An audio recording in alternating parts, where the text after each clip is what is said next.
tyranny and the globalist like a 10% off promo code.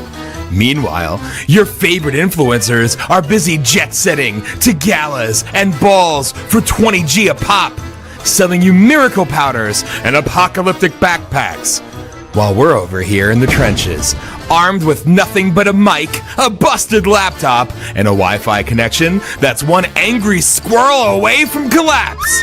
Look, selling truth doesn't come with a brand deal or a yacht party invite. It comes with demonetization, shadow bans, and wondering if PayPal's about to accidentally freeze our account. No corporate sponsors, no billionaire backers, or checks from George Soros. Just unfiltered truth. So if you want to help us keep doing what they wish we'd stop doing, throw a few bucks in the tip jar. Because while they're busy selling you miracle water bottles that promise to make you enlightened, we're over here lifting the heavy weight of reality.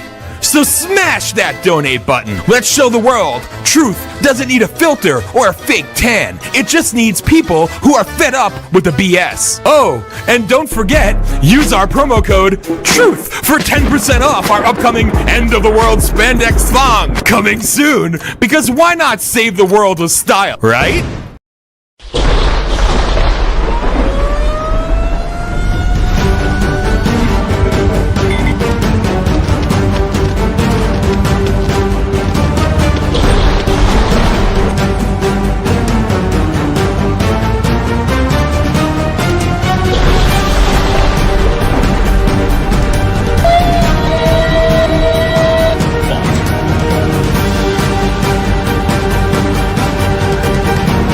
Migrate on a new world order.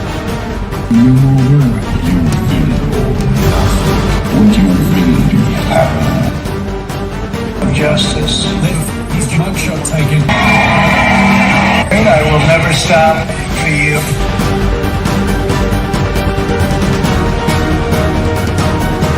History is truly at the turn. They know that we will defeat them, but they're not coming after me, they're coming after you. I'm just standing in their way. It's a danger. Plant it in your skull. Take out a chunk of skull, put the Neuralink device into the brain, and then stitch it up, and you wouldn't even know that somebody has it. It's definitely going to be outside of human control. What happens when something fastest one and the smartest person comes along? It's very difficult to predict what happens. Will be used as a weapon.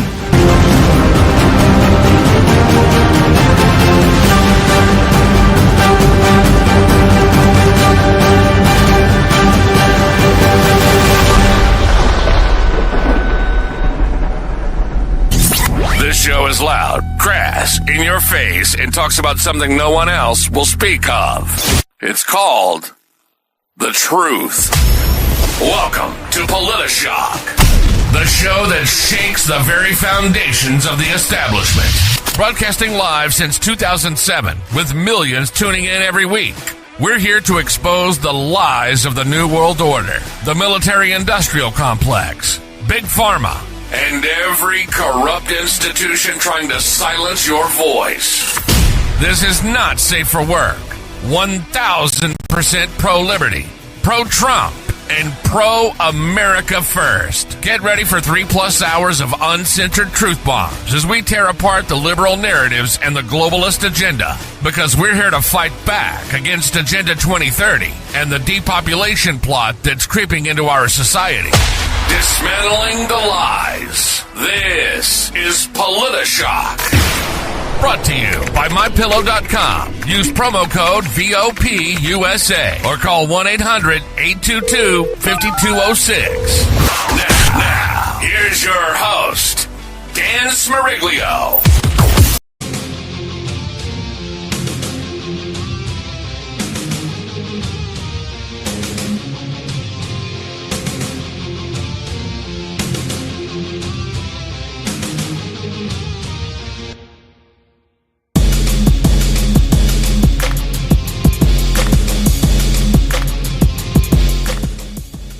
Greetings and salutations to everybody all across the world listening to us. To all of our international audience, thank you as always for doing what you do. Don't worry, soon you'll be able to actually see us. Changes are afoot. But to everybody else out there, I want to congratulate you, because if you're hearing this message, you have survived World War III. So good for you. I'm sure your favorite social media influencer is very angry or happy or angry or happy or angry or happy, whatever sells them something that moment. You know, sometimes you just got to give a big middle finger to them all, right? Stop kissing their ass and wondering, oh, gee, maybe they'll notice me. What can I do to be on their good side? They don't give a shit about you. Stop acting like they do. Stop lying to yourself and stop believing the bullshit. Because the new mainstream media is the, quote, independent media now. Not this independent media. No.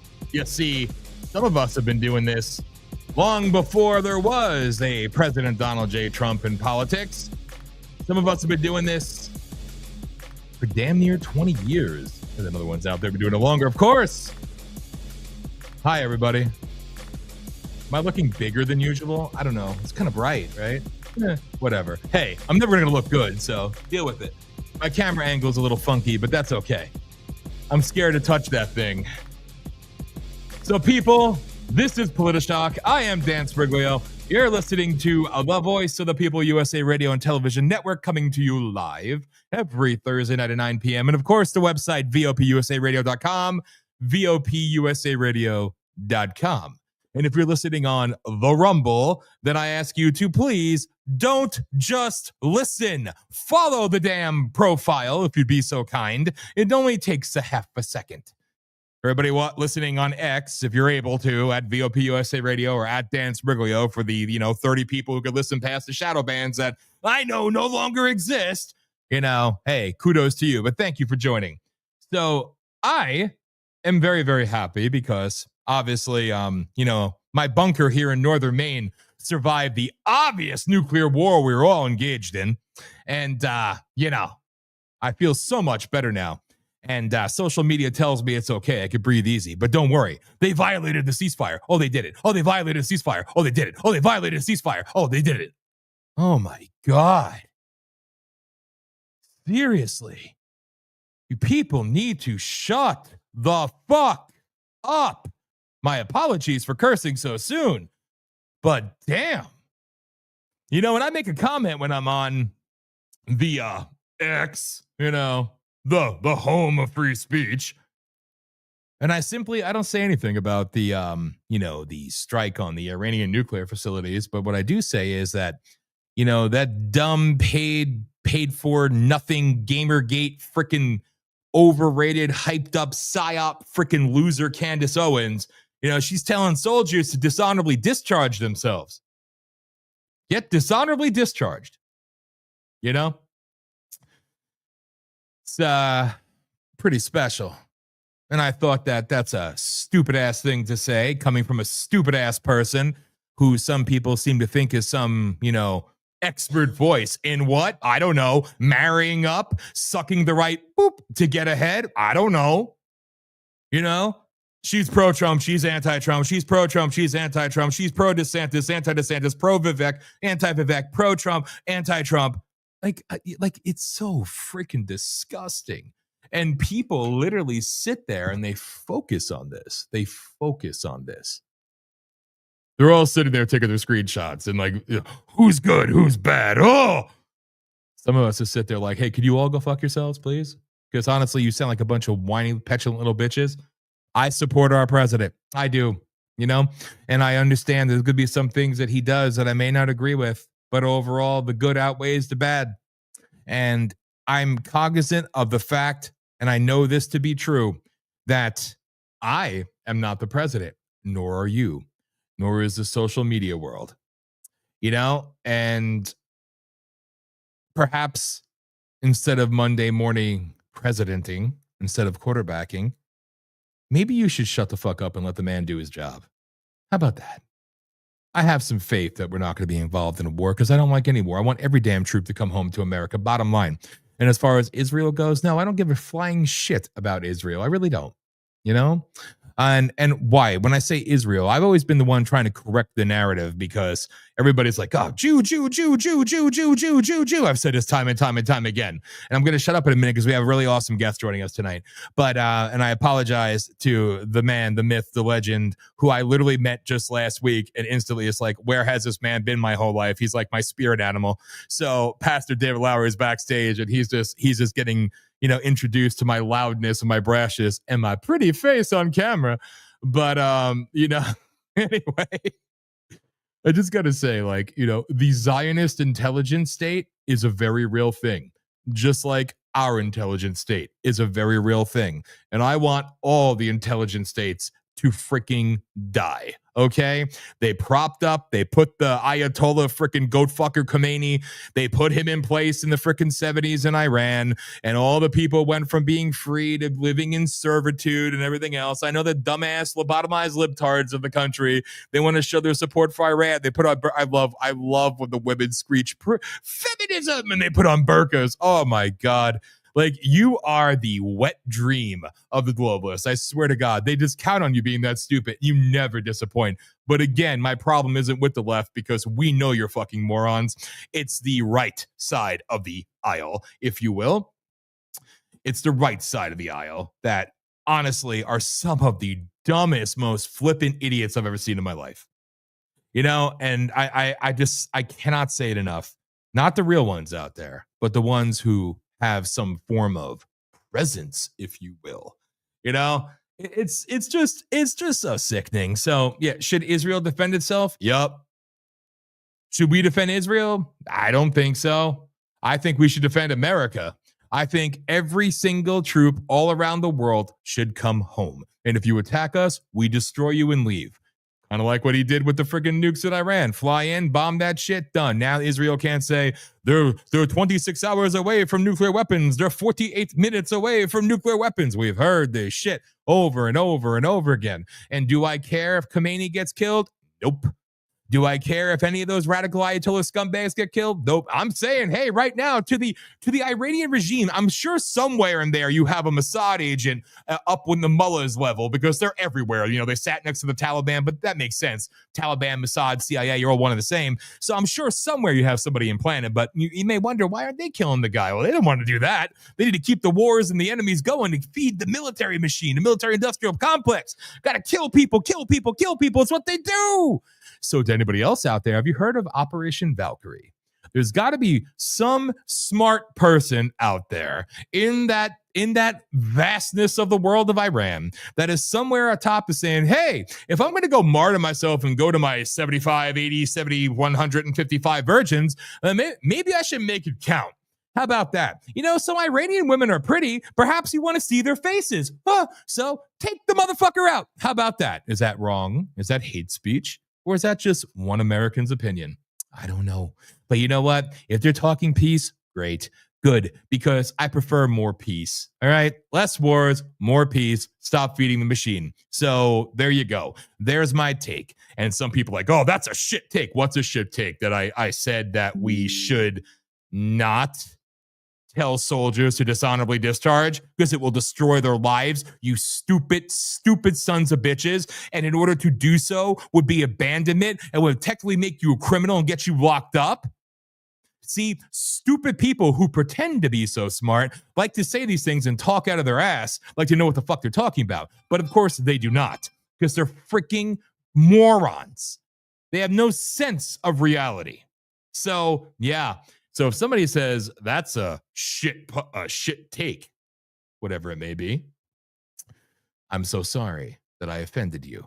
I'll cry about it later tonight. And as always, from the bottom of my heart, go fuck yourself. With that, I see Thomas Massey's name brought up in the chat room. As always, a big fuck you to Thomas Massey and Rambo, because I hate them. I've always hated them. Nothing new there. With that, I'm going to shut up. And I agree, Ben. Hollis is the beautiful face. It certainly isn't me, but she's not joining us just yet. She's doing what she always does, working.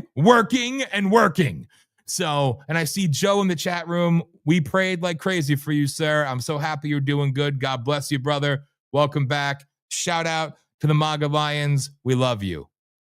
Now, it's time. I rambled way longer than 8 minutes. Apologize. So this man, the host, and this is like minimalizing, is like, he does so much more. But obviously, the host of the Let the Truth Be Told podcast. Okay? This is Pastor David Lowery Jr. You've probably seen him before. God, he's been on Fox. He's been on Real America's Voice, all over the place. The man is like a badass. See, I knew who he was. And then when a mutual friend brought us together for an introduction call, then you kind of put two and two together like, holy shit, it's him. And I could honestly say that we hit it off pretty quickly. So without further ado, let's bring somebody far more interesting, but much less controversial into the show so we could have a nice, soft, polite snowball throwing fest. What the fuck am I saying? Have a pleasant conversation that'll make all the censors proud. I don't even know where the hell I was going with that. Pastor David, welcome to the show. Man, you know what? I'm loving the show already, but first let me give all praises to God and my Lord and Savior, Yahshua, for making it possible for me to be here, man. Amen. And thank you so much. I was listening to everything you were saying, man, and it is so correct.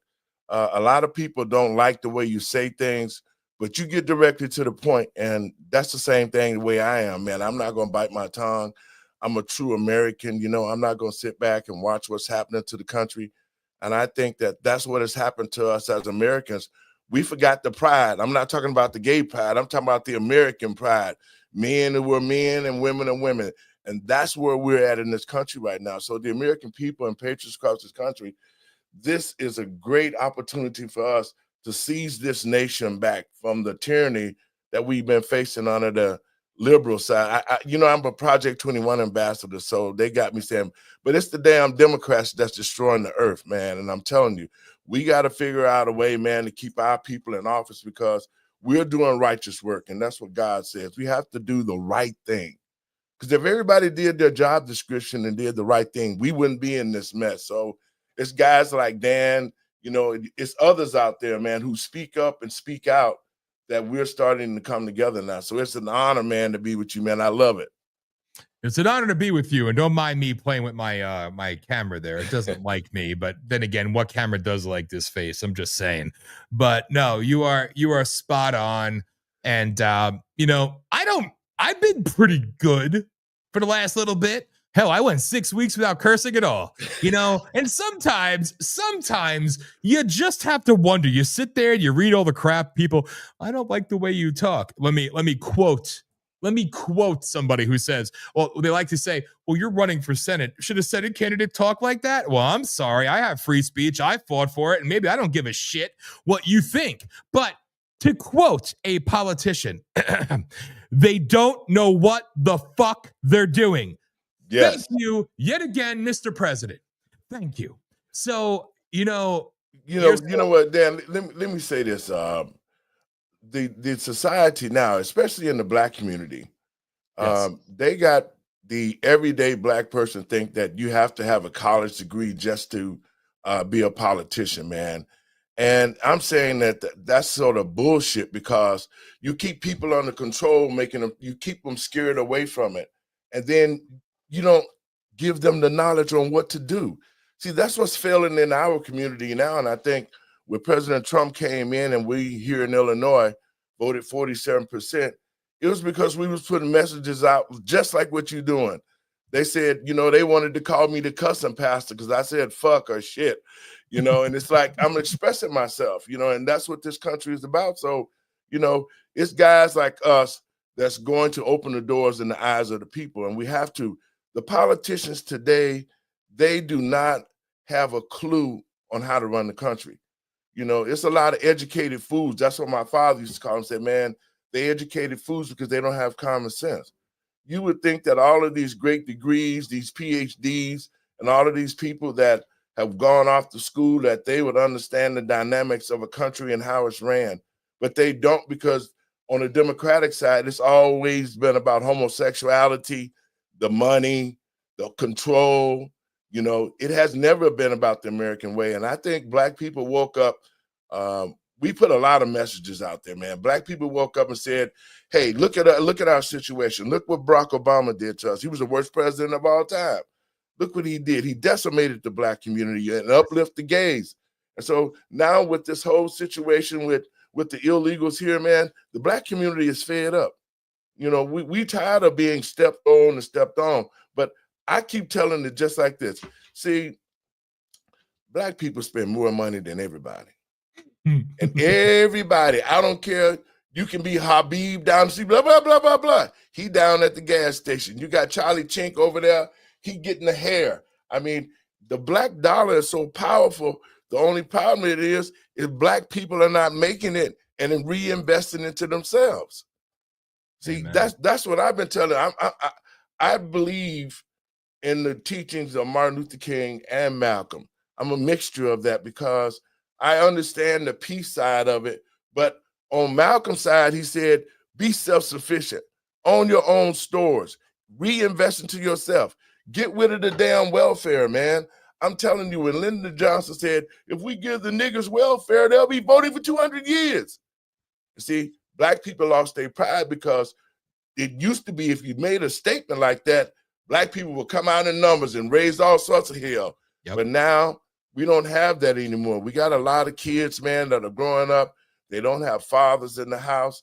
They're growing up to be whatever it is to go along the flow. They're uneducated, man.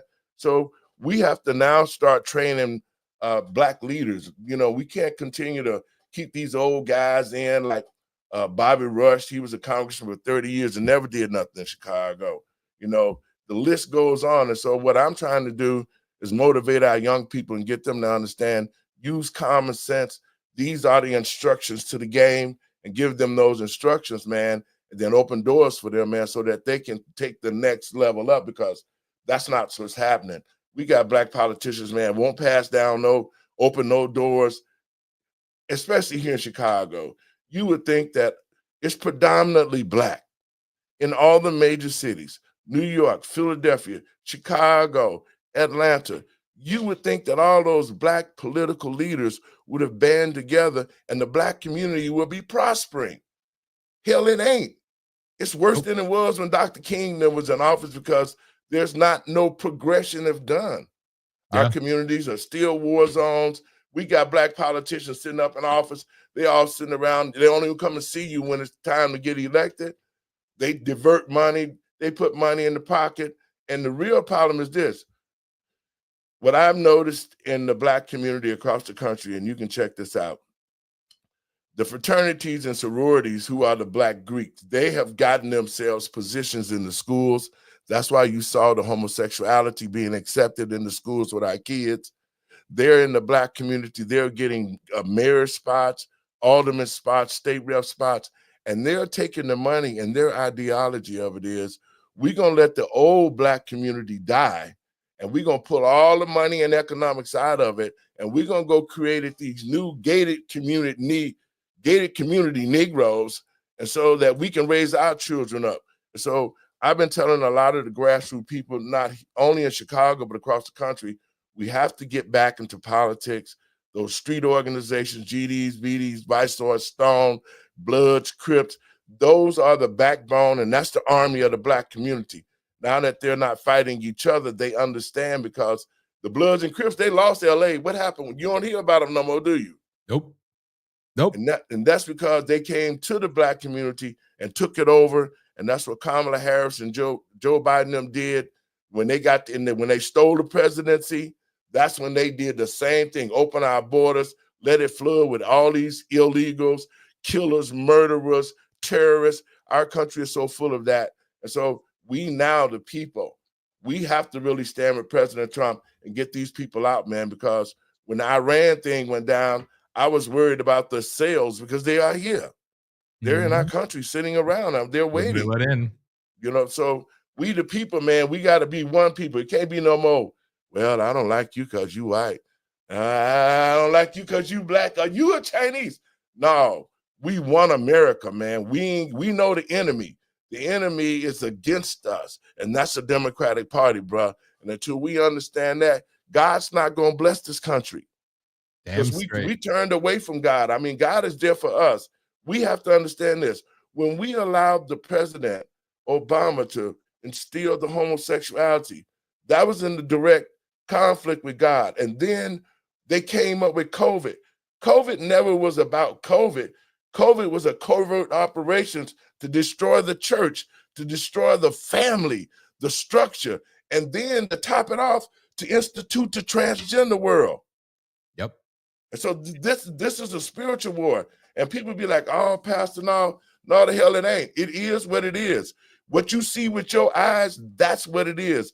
And we have to be led to the truth to stand up and deal with it. And boy, we got to get God back in this country again, because I remember when I was growing up, they saying, God, we trust, and that meant something.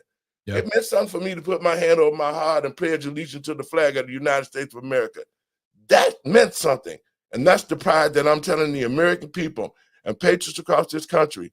I'd rather die on my feet than on my knees. We got to get off our knees and start standing up for right, and then bring God back in our country and flourish again. Damn straight. And that was perfectly said. And there was somebody I used to have on the show many, many years ago who I met doing one of my rallies, and then he came on the show, and it was an honor for me. It was Larry Pinkney. And I know Reverend Pinkney. I love that man. I love that man so much. And he was literally on. He was backstage, right? And he heard me going on one of my rants, and then he sent a message, said, "Can I pop on real quick?" In the mid rant, and somebody was producing the show for me at that time, and he said, he just put him on. He goes, Dan, he goes, I'm just going to say the words that you are holding back from, and I'm going to tell the truth. And he did what Larry Pinkney does. And you know what? It's such a powerful force. But my background, man, I go back, man. I want you to wait now. I want you this people. Yes, good. I'm happy you're going here, because we need to preface this shit, right? You need to tell the world about your background, your upbringing, and what you endured. As much as you want, as much as you're comfortable with sharing. This guy, I have no shame about where I came hell from. Yeah. Go ahead. I'm 67 years old. My father and mother were sharecroppers, and I grew up on a plantation. I saw my mom and dad. I picked cotton from 5 years old to 8 years old. I picked cotton. And I saw my mom and dad work for $1.50 a day. But they always instilled with us, no matter what you do, you be your own. You don't hate nobody. You just make yourself better every way that you can. And so growing up, seeing all the racism that I've seen, man, I went after it. My father got me to Chicago, man. They wasn't on welfare. I went to school. I graduated from Edward Tilden at 15 years old. I was out of school. I went off to college at 17 at Augustana University in Rock Island, Illinois, to play basketball, man. But I got tired of playing basketball because it wasn't making no money. And I had a son on the way. And so I dropped out of college, man. And I went to work for J.I. Case Company, which was they made earth equipment. I was a welder. And so I used to go to this little place, and I would get food. It was a nice little restaurant. And so the guy one day said he wanted to sell it. And so I put my pennies together and bought it. But I'm saying it to say this, man. Once I was an entrepreneur, I understood where I needed to go. And it allowed me to do a lot of things. I never played sports, but I did in high school. So when I turned 19, I started playing semi-pro ball. I've had my little cousins, Roger Craig, the 3-time Super Bowl champion. He learned how to run the heels because I taught him how to run the heels. Michael, second to none. He knocked people out with that right hand and that left hand because those are the things that I taught him. I was the athlete in the family at the time. So when Michael became, I bought the restaurant, man. I raised my children. I got 5 kids, man. I got a son that's 50. He's doing great. All of them are doing great. And it was because even though I was a single father, I stayed with my children. And I tell, if you're going to be a man, if you create a life, you better take care of it. That's what my father taught me. So those type of teachers is gone. But Michael Nunn, second to none, y'all can look him up. He was probably the most prolific middleweight champion of the world. In 1990, I had my restaurant going. Things were going good. Michael was about to go after the championship, and then we won the championship. Like, I think it was July. He knocked out Simbu and Kalambe. But Ten Goose Boxing had been after me because I trained Mike. I was in like hard rock shape, cut up, 225 pounds, zero body fat, and I was his bodyguard. And so they had been telling me, Dave, you going to fight. Come on out, fight Mike Tyson, get 10 fights, type fight Mike.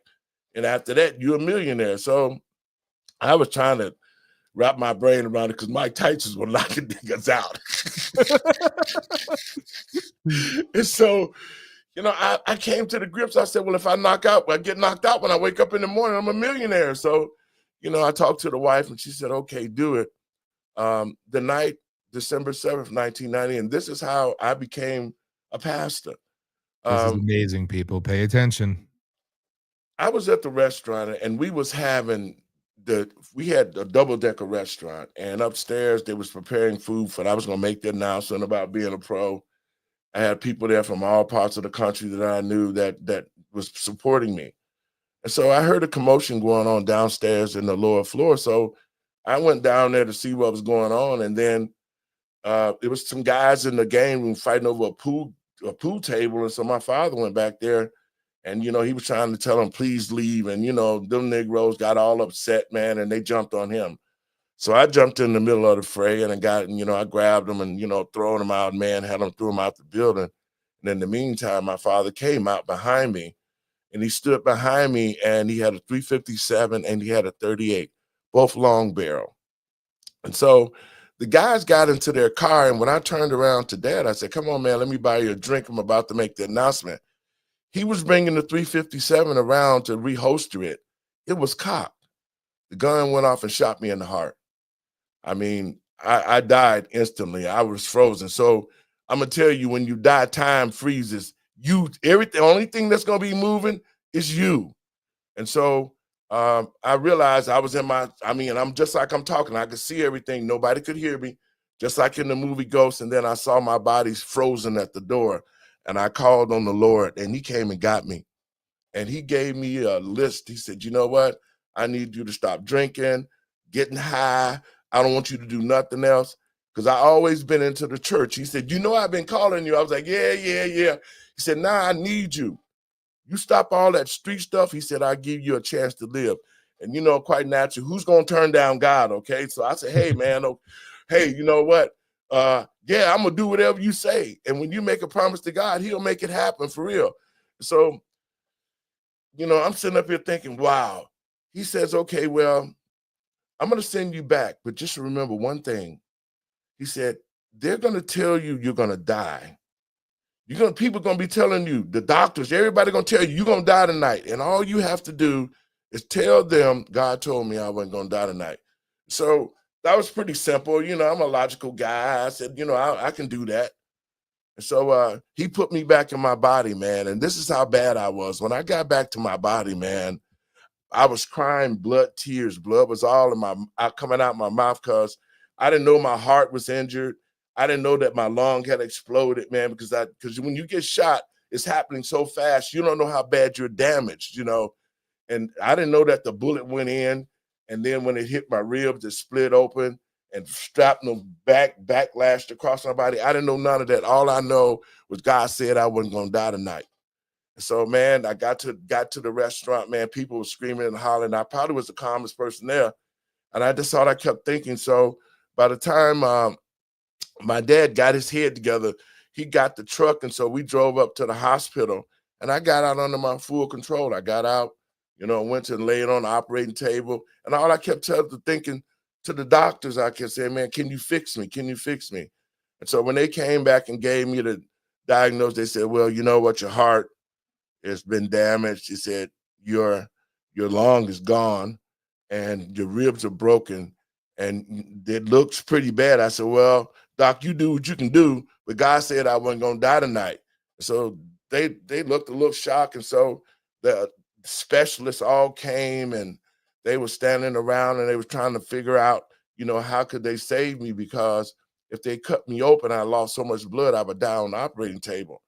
And so, they was trying to tell me at the same time. And what I thought was my mother was holding my hand. It looked like her, but it wasn't. It was the Holy Spirit was holding my hand the whole time. And so when the doctor said that, well, there's nothing we could do, and we can just make you comfortable, and we can give you the drugs. We can get you high as you want to your last stay. You know what I'm saying? And so I said, well, whatever you guys decide, God said I wasn't going to die tonight. And it kind of pissed the doctors off because, they done paid all this money for the education. Now here it is. I'm tore up so bad. I'm saying they ain't going to die. So the doctor said, well, God has to fix you. And at that point, I died literally on the operating table. And that Holy Spirit let out a sound and the heavens opened up. This is true, and I've watched it. My spirit left my body, and as I was leaving to go to be with the Lord, I challenged him. I told him, I said, you said I wasn't going to die tonight. And he said, your faith has made you well. He put me back into my body. They put me in hospice to die. I saw Satan came to discourage me, and I threw him out. Then the Holy Spirit came and held me in the bed, put one hand on my head, my heart, start speaking in tongues. I'm telling you, I was shot Friday. I lay dead in hospice all day Saturday, and I woke up Sunday morning and walked out the hospital that afternoon. My heart was restored. My lung was restored. All my ribs was fixed. That's been over 34 years ago, and I haven't aged. I'm telling you, God, we serve the true living God. I'm a living witness. I shouldn't even be talking right now. How do you survive a heart that's damaged, a lung that's destroyed, and ribs broken? And here I am 34 years later, still running, jumping, doing all the things I'm doing, but I gave my life to Christ. I fulfilled what he told me to do, and that's to be a pastor and tell the people across this country, don't ever lose faith because God got us. Think about it. That's the same God that Shadrach, Meshach, and Abednego that went into the furnace. That's the same God that Daniel had in the lion's den. It's the same God who went to battle before David, and he defeated all of his enemies, the Goliath. We serve the same God, and he doesn't change us. I'm a living witness. In 3 days, I walked out and never looked back, but I'm his messenger. Now I understand I was supposed to fight Mike Tyson. I'm supposed to be his warrior now, fighting against the evil, because this is a spiritual war. We got fake pastors out here. They taking money. We got politicians. They hate us. And as men of God, it's our responsibility. See, I work for God. So all of this is underneath me. And I want you to understand, well, we need to put God in our lives again. We have to put him first. As a pastor, it's my job to make sure that people that enter politics do righteous things. In the Bible, it talks about, I think it's Matthew 6:33, first seek the kingdom of God and its righteousness. You can be the baddest person in the world, but God, if you're doing right things, God's going to bless you. So that's our job.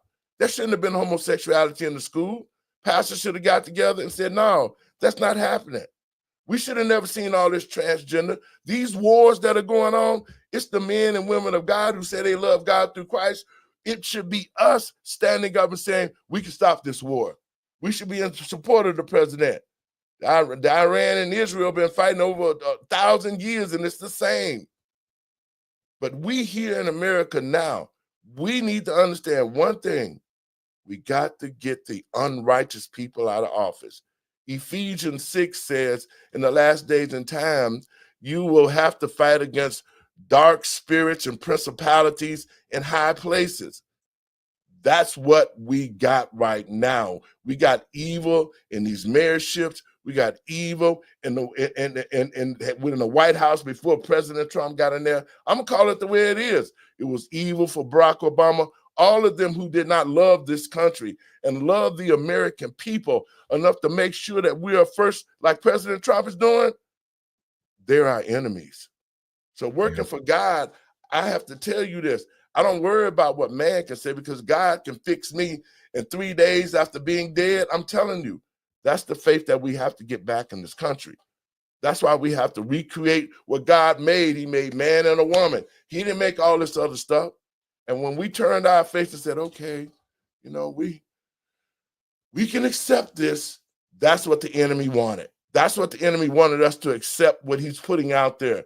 But to the men and women of God, all we have to do is stand on the word of God and stand firm, and we will activate God, because when the boys went into the furnace, that's all they had. When I was laying on the table and they kept saying I was going to die, that's all I had was the word of God. He said, you ain't going to die tonight. I didn't die. I wouldn't be talking to you if I was. So that's the faith that we have to have. When we have that kind of faith, it'll activate God, and God will step in. And that's how I felt with all the tyranny that was going on. It looked at bad. We all had to get out. We all had to make it plain.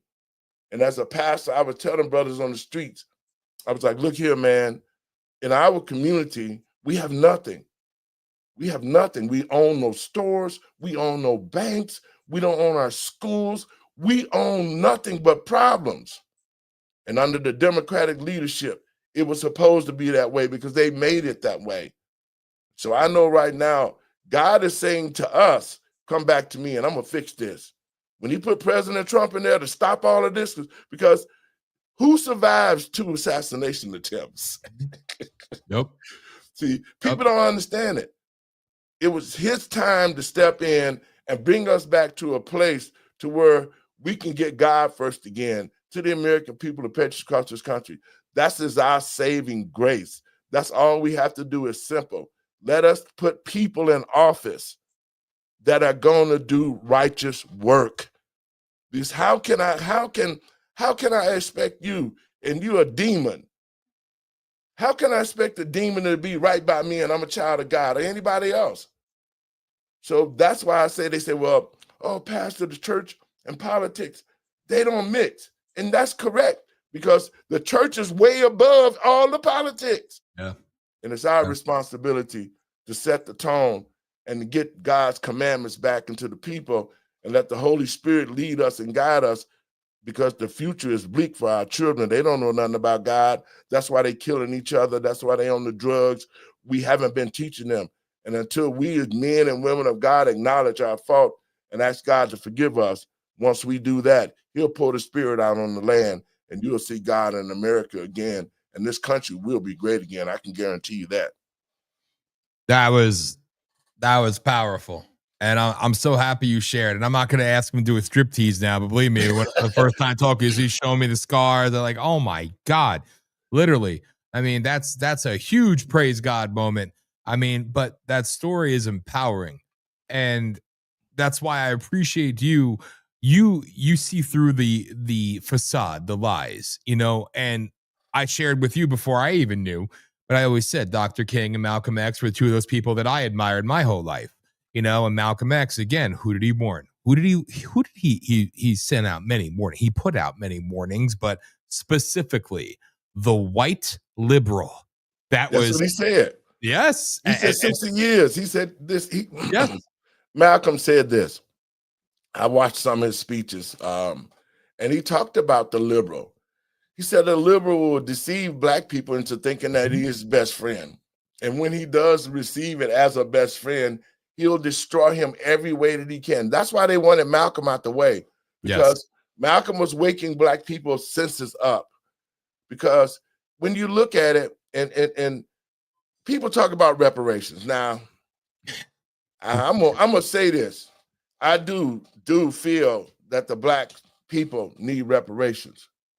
But now the real deal is reparations need to come from the ones who caused the problems that black people did not succeed. See, it was 1865 when Frederick Douglass created the Republican Party. Mm-hmm. After black people was known to have their own businesses, they were known to have their own politics. That's why the black community started to grow. But as time went on, as black people got more powerful, reinvesting into themselves, in Tulsa, Oklahoma, they created the Black Wall Street. The Black Wall Street was the most economically sound city in the whole United States. Which nobody talks about. Florida. They had money. They was making investment. They would have owned a lot of things in this country instead of becoming slaves like they did, had it not been for the Democratic Party, who created the Ku Klux Klan, who came then and destroyed Black Wall Street.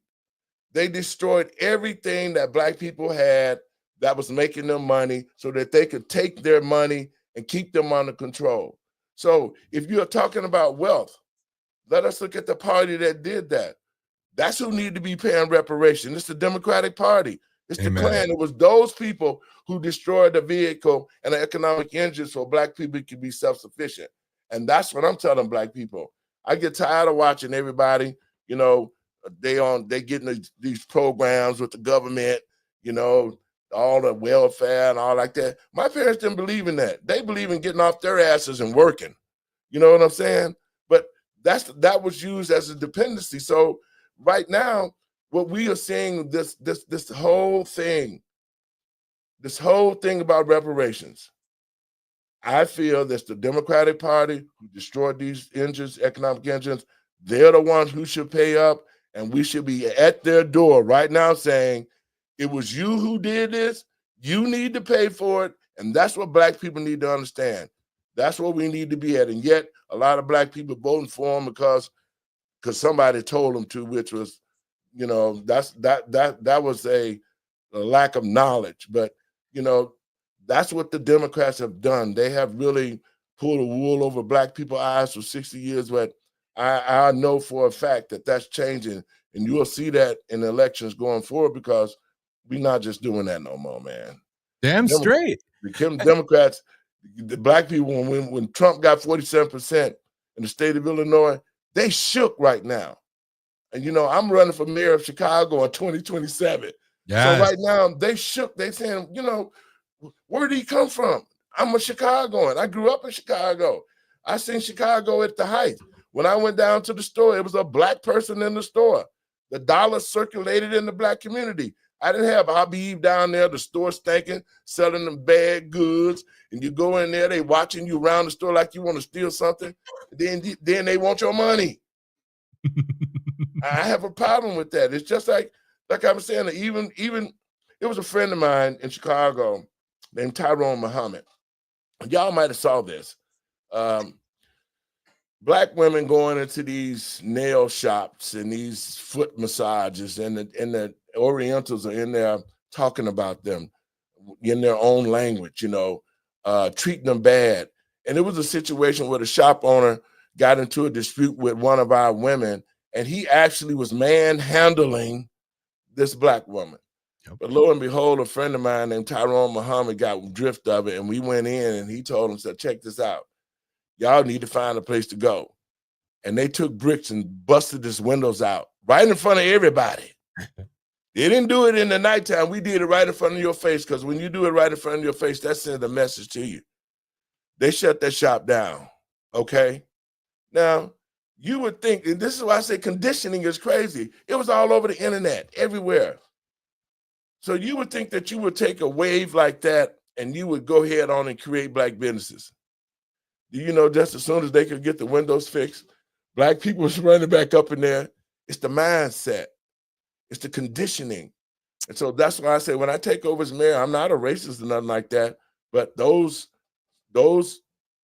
San Negroes that's in the stores now, down at the gas station, you won't be in business. And I said this out loud. The Chinese, nobody is going to be in the black community getting the dollars but black people, so they can reinvest, just like everybody else. Just like every community is self-contained. The Italian community is self-contained. The Irish community is self-contained. You know, the Hispanics, everybody is self-contained. And ain't nobody coming in their house selling no soul food and no greens and collard greens and all that in the neighborhood. They ain't doing it. But in the black community, you see it. You see how B with down getting his money. You know, you see the Chinese in there selling fake hair and all that and following people around the store. You see the Hispanics with food trucks selling tacos and enchiladas and beans and all that, all in the black community because they want the black dollar. And so what I'm saying to black folks is we're our own worst enemy, but let's take our money out this economy and reinvest into ourselves, just like what everybody else is doing, and go from there. Let us have our own banks. Let us pay for our own schools. Let us get rid of welfare. Let us create economic development. You would think all these black leaders and all these athletes got all this money, that the black community would be just like everybody else.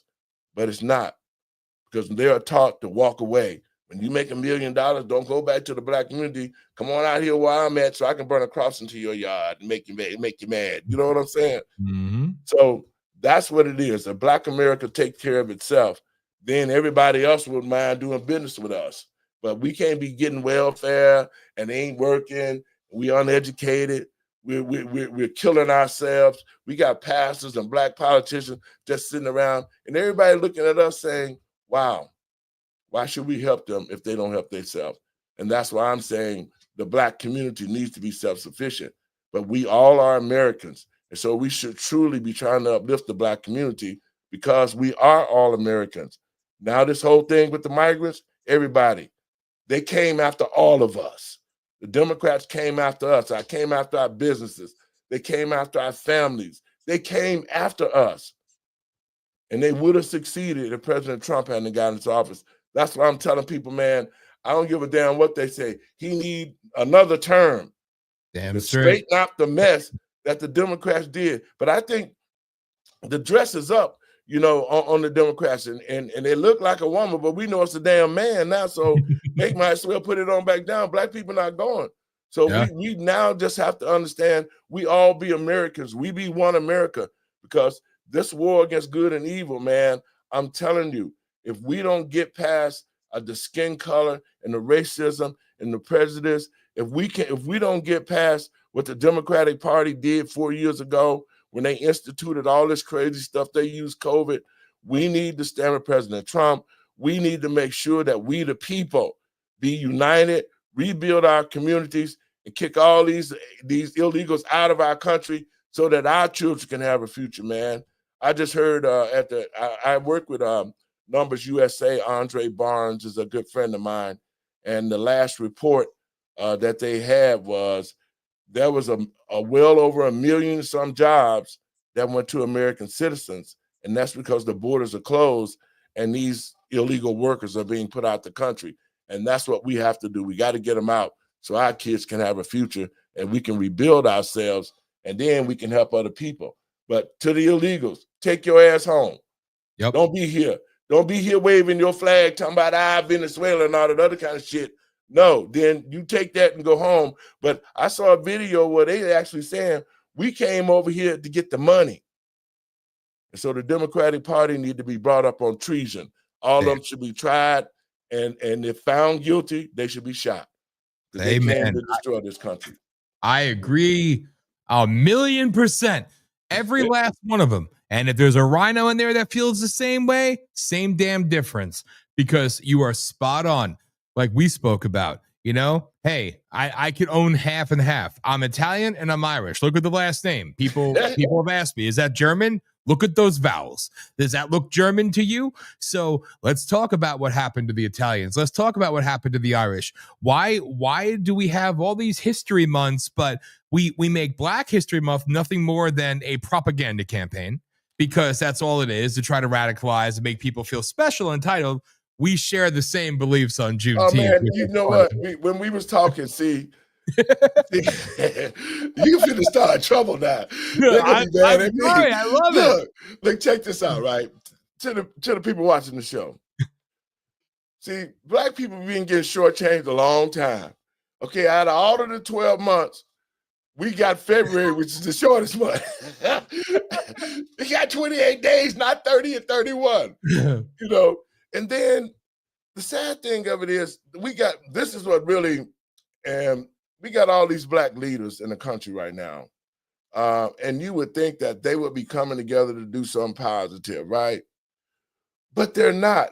They're all sitting around doing stuff that don't make sense. Now, what the hell is Juneteenth? I never heard of Juneteenth before till somebody, it's like, okay, you created a holiday, and I already know what they say. Give them niggas a holiday, and they'll give them a day off work. They'll spend all their money with us. Don't worry about it, okay? So in Galveston, Texas, Black people have been free for over 2.5 years after Lincoln. So he sent the army in to tell them that they were free, okay?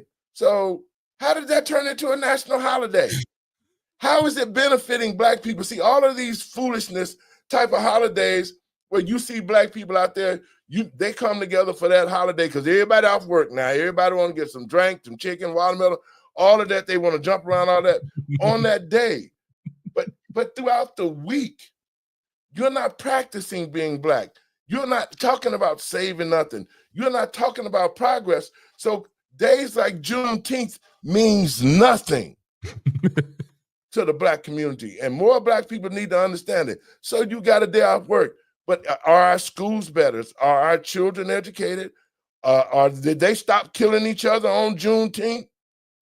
Did the crime stop? What progress? You say that you see, when you make an accomplishment, you're supposed to celebrate. You got married, you celebrated. Got a new job, you celebrated. So we got Juneteenth, and what did we accomplish? Yeah. And what did it mean? It meant nothing, but only to say, well, I had a day off work. So those are frivolous holidays. It didn't mean nothing. So I don't honor those type of days. It's a lot of days that I don't honor because it's not about progression. It's about the dollar in your pocket. And that's what we as Americans have to wake up. We have to stop giving our dollars to people who don't do nothing but make an ass out of us. Yep. If you're in office, and this is why I say I'm running for mayor of Chicago, you got all these black people sitting in office, and ain't none of them saying nothing about the illegals, but they making money off of them. All these black people, all these black politicians, the Al Green who filed in some impeachment charges against President Trump. We got all these Negroes sitting in the office, but they won't even come out to the black community and talk to the young people and give them an opportunity to do something positive. We shouldn't be in this condition. Black people should be owning their own stuff. So when you see this type of stuff with the politicians, they should be rebuilding the schools, the roads. They should be bringing economic wealth to the black community. All of these things should be happening. But why is it not happening? Because black politicians don't care about the black community. They care about the money. They care about the fame, the name. We start treating them like they superstars. They ain't nothing but dirt. Like I said, don't expect it from me just because you into office. I work for the highest office in the universe. So then you better understand who I work for. And that's why I'm telling pastors who watching this show, quit being afraid. Stop taking the money. Because at the end of the day, Thessalonians 2, you know what it is. God's going to punish you for that. Quit using this name making money. If you make money, take the money and do what you're supposed to do with it. Rebuild. Don't forget the church need a new roof. Take the money, go out in the community, create something, buy buildings, put homeless people into them. Do something positive. Help the least of the people. It is on us as pastors to do the right thing by God. You're using his name, you're making money. You don't need a jet. Well, God need a jet. God don't need no jet. Mm-hmm. He don't need no houses that these Negroes got sitting around here. I got 1 million people in the church, and around the corner, kids killing each other, dying a block over. Yeah. It all means nothing, man. What good have you done? And I love that you said that, because I was raised Catholic, obviously. I do tend to call myself a lapsed Catholic. And that's only because of unfortunately the politicization, the corruption of the Catholic Church. I always wonder though, when the bishop's annual appeal and things like that, I always wonder, do you MoneyGram or American, like Western Union, the money to God? I'm just curious because, does the Monsignor need a new BMW this week? I mean, it kind of pisses me off a little bit, but at the end of the day, I still love God and that's all that matters. But what you said is so damn true. To backtrack a little bit, Numbers USA, they always had my respect because they were the only ones that came out besides some other groups that people never heard of before and stood with me when I was protesting the illegals. And there were 20 to 30 million illegals back in 2006 when I started, okay? Started in Hazleton, Pennsylvania. So I agree with you. I say I'm a little bit more extreme. You see these little bitch ass weak cuck men on TV now crying. I saw a video before of some white guy. He owns a construction company. I voted for President Trump, but now he deported all my workers and we only have white boys and nothing's getting done. Well, you know what? We should deport your ass too. As far as I'm concerned, if you hire an illegal, you should be charged with harboring, aiding, and abetting. Yes. If you rent to an illegal, you should be Yes. charged with harboring, aiding, and abetting, Yes. and we should seize your property and turn it into a freaking shelter or community center. Fuck them. And you know what? They come across the border. I'm sorry, people. I'm a man of peace. But at the same time, they come across our border. That is an incursion. Shoot them. And then they'll stop. And But I know you that. know what? Let me tell you something, Dan. That's what I hate to watch it, man. I watch these Democrats and I watch these people who are coming talking about, well, the illegal, they got rights. The illegal, if you're here illegally, you have no rights.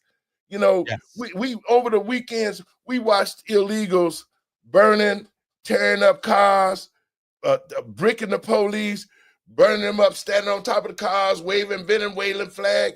Damn, if you love your country so much, take your ass home. Damn straight. And pick up your anchor baby along the way. Get the fuck out of this country. Get out of the country, man, because they all, see, for the lack of knowledge of people with Paris, see, what a lot of people don't understand is that you got to read. You got to read and you have to do some research. Because if the American people knew that the 14th Amendment did not contain where you can have a baby on the soil and you can be an American, that's not what the 14th Amendment was about. It was naturalization for the slaves. Yes. That's what it was about. So and birthright citizenship. Yeah. End it. So you let the Democrats get over here and change, and you let Barack Obama say what they call them, dreamers and all that other bullshit. No.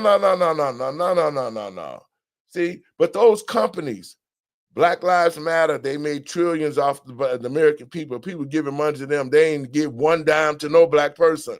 They're white Nazis proud, you know, George Soros. And so, yeah, because, you know, everybody and all of them have really, really been parasites to the black community. Amen. And all of these companies who supported these people, we need to boycott them.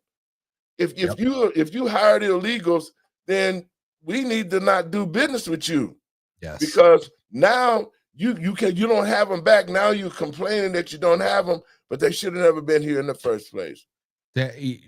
They're doing their jobs Americans won't do. Bullshit. You know what? You want to pay cheap, you get cheap. And how do you know? You go and believe me, I'm not feeling bad for those poor illegals that are being exploited. No. They don't give a flying shit about that because nobody cared about your ancestors or my ancestors when they came into the island, had their name taken, had everything taken from them, thrown out into the streets and say, hey, guess what? Here's nothing. No welfare, no social security. No, do you know? This was back in 2007. I did a Project Veritas thing before it was a thing. We had our friend Carmen Lopez. She's from You Don't Speak For Me. She's Puerto Rican from New Jersey. She came to Hazleton, Pennsylvania. She went to a pawn shop right next to the Hazleton, PA police substation. She went in there. She purchased a social security card, a birth certificate, everything. She filed for benefits. If you're illegal, you got $600 a month. If you're depressed illegal, you got another $600 a month. If you can't speak English, another. This is factually accurate shit. This all is right. True. And what do we get? We have to sit here and we have to hope one day that our money that we freaking paid into will be available because these freeloading parasitic pieces of shit are leeching off of us, sucking our tits, basically living off of our dollar while we suffer, while we struggle, but they get everything for free. And I should feel bad about the plight of the illegal. Fuck the illegal. And also, just for the record, you in the media and the Democrats, you say Mexican. We say illegal, you say Mexican. Who's the true racist? I'm done. Well, you know what? They use words to try to change the dynamics of the real meaning. That's what they do, man. You know, it's just like in Chicago, man. In 2022, I held a march in Chicago with all the street organizations, man, because we still go back. You know, Ben Bergquam was in Chicago. He's a close friend of mine. And when the illegals came, he did a show about how in Chicago there was a tent city. And all of these veterans and homeless black people, homeless white people living under the viaduct. And so in 2022, man, I went out and just got clothes from everywhere, man. people donated me clothes, everything. And we took them and we distributed that to those black people under the viaduct, and we recorded it. It wasn't about that. You should have saw our own people, veterans, because I at the time I told them there will be no illegals getting anything out of here, just the American people. That was it. And so we gave away tons of clothes, hygiene products. And I thought, and when I was with Ben, I thought, and it hurt my heart to them people to be out there. And so our citizens down on their luck, veterans living in that sub-degree weather, and then you bringing these damn illegals over here, you giving them clothes, you're giving them money, you're giving them warm places to stay, and you're doing all of these things for people who have never put one dime into this country. And then now here we are, to the American people and patriots across this country. We better pay close attention, because if Medicaid is getting cut, it's the illegals who got all the false identification who are getting our money, and the Democrats are trying to protect them. Medicare is not getting cut. They're removing all the illegal people off our tip. Amen. That's what they're doing. So we got to be careful, because let me tell you, I was sitting at home during the Democratic convention. Ben Bergquam that was out there, they wanted to go outside. They said, Pastor, come on outside and come down here where we at. And I said, well, you know, this is true. I wish I could go inside. It was a few minutes later, I get a phone call from Fox News. This is how God is. I get a phone call from Fox News. This is Laura Ingraham. And she said, Pastor, we're going to send a limo to pick you up. Now, I just got off the phone with Ben. Now, I thought it, and it happened. But when I got there, they had an abortion truck outside giving abortions. People thought that was a lie. No, they were really doing abortions in a freaking vehicle outside. Listen, I didn't, it was a big, looked like a big old, I don't know, was it looked like a woman with legs, whatever. But anyway, people was lined up out there. They was giving abortions out in the lot, going in there, coming out. And I was like, oh, this is satanic. Now my spirit is sort of vexed, because now I got to go up in here and I got to, you know, sit with Laura Ingraham, and we got to talk about what's happening. And this is true. So I got up in there. Everybody from what's the guy, Ford, Tennessee Ford? He's, you know what I'm talking about? Yeah. I had never seen him before in my life. But when I walked up on that set, as I was walking through the halls of United Center, man, it was just like being in a snake den.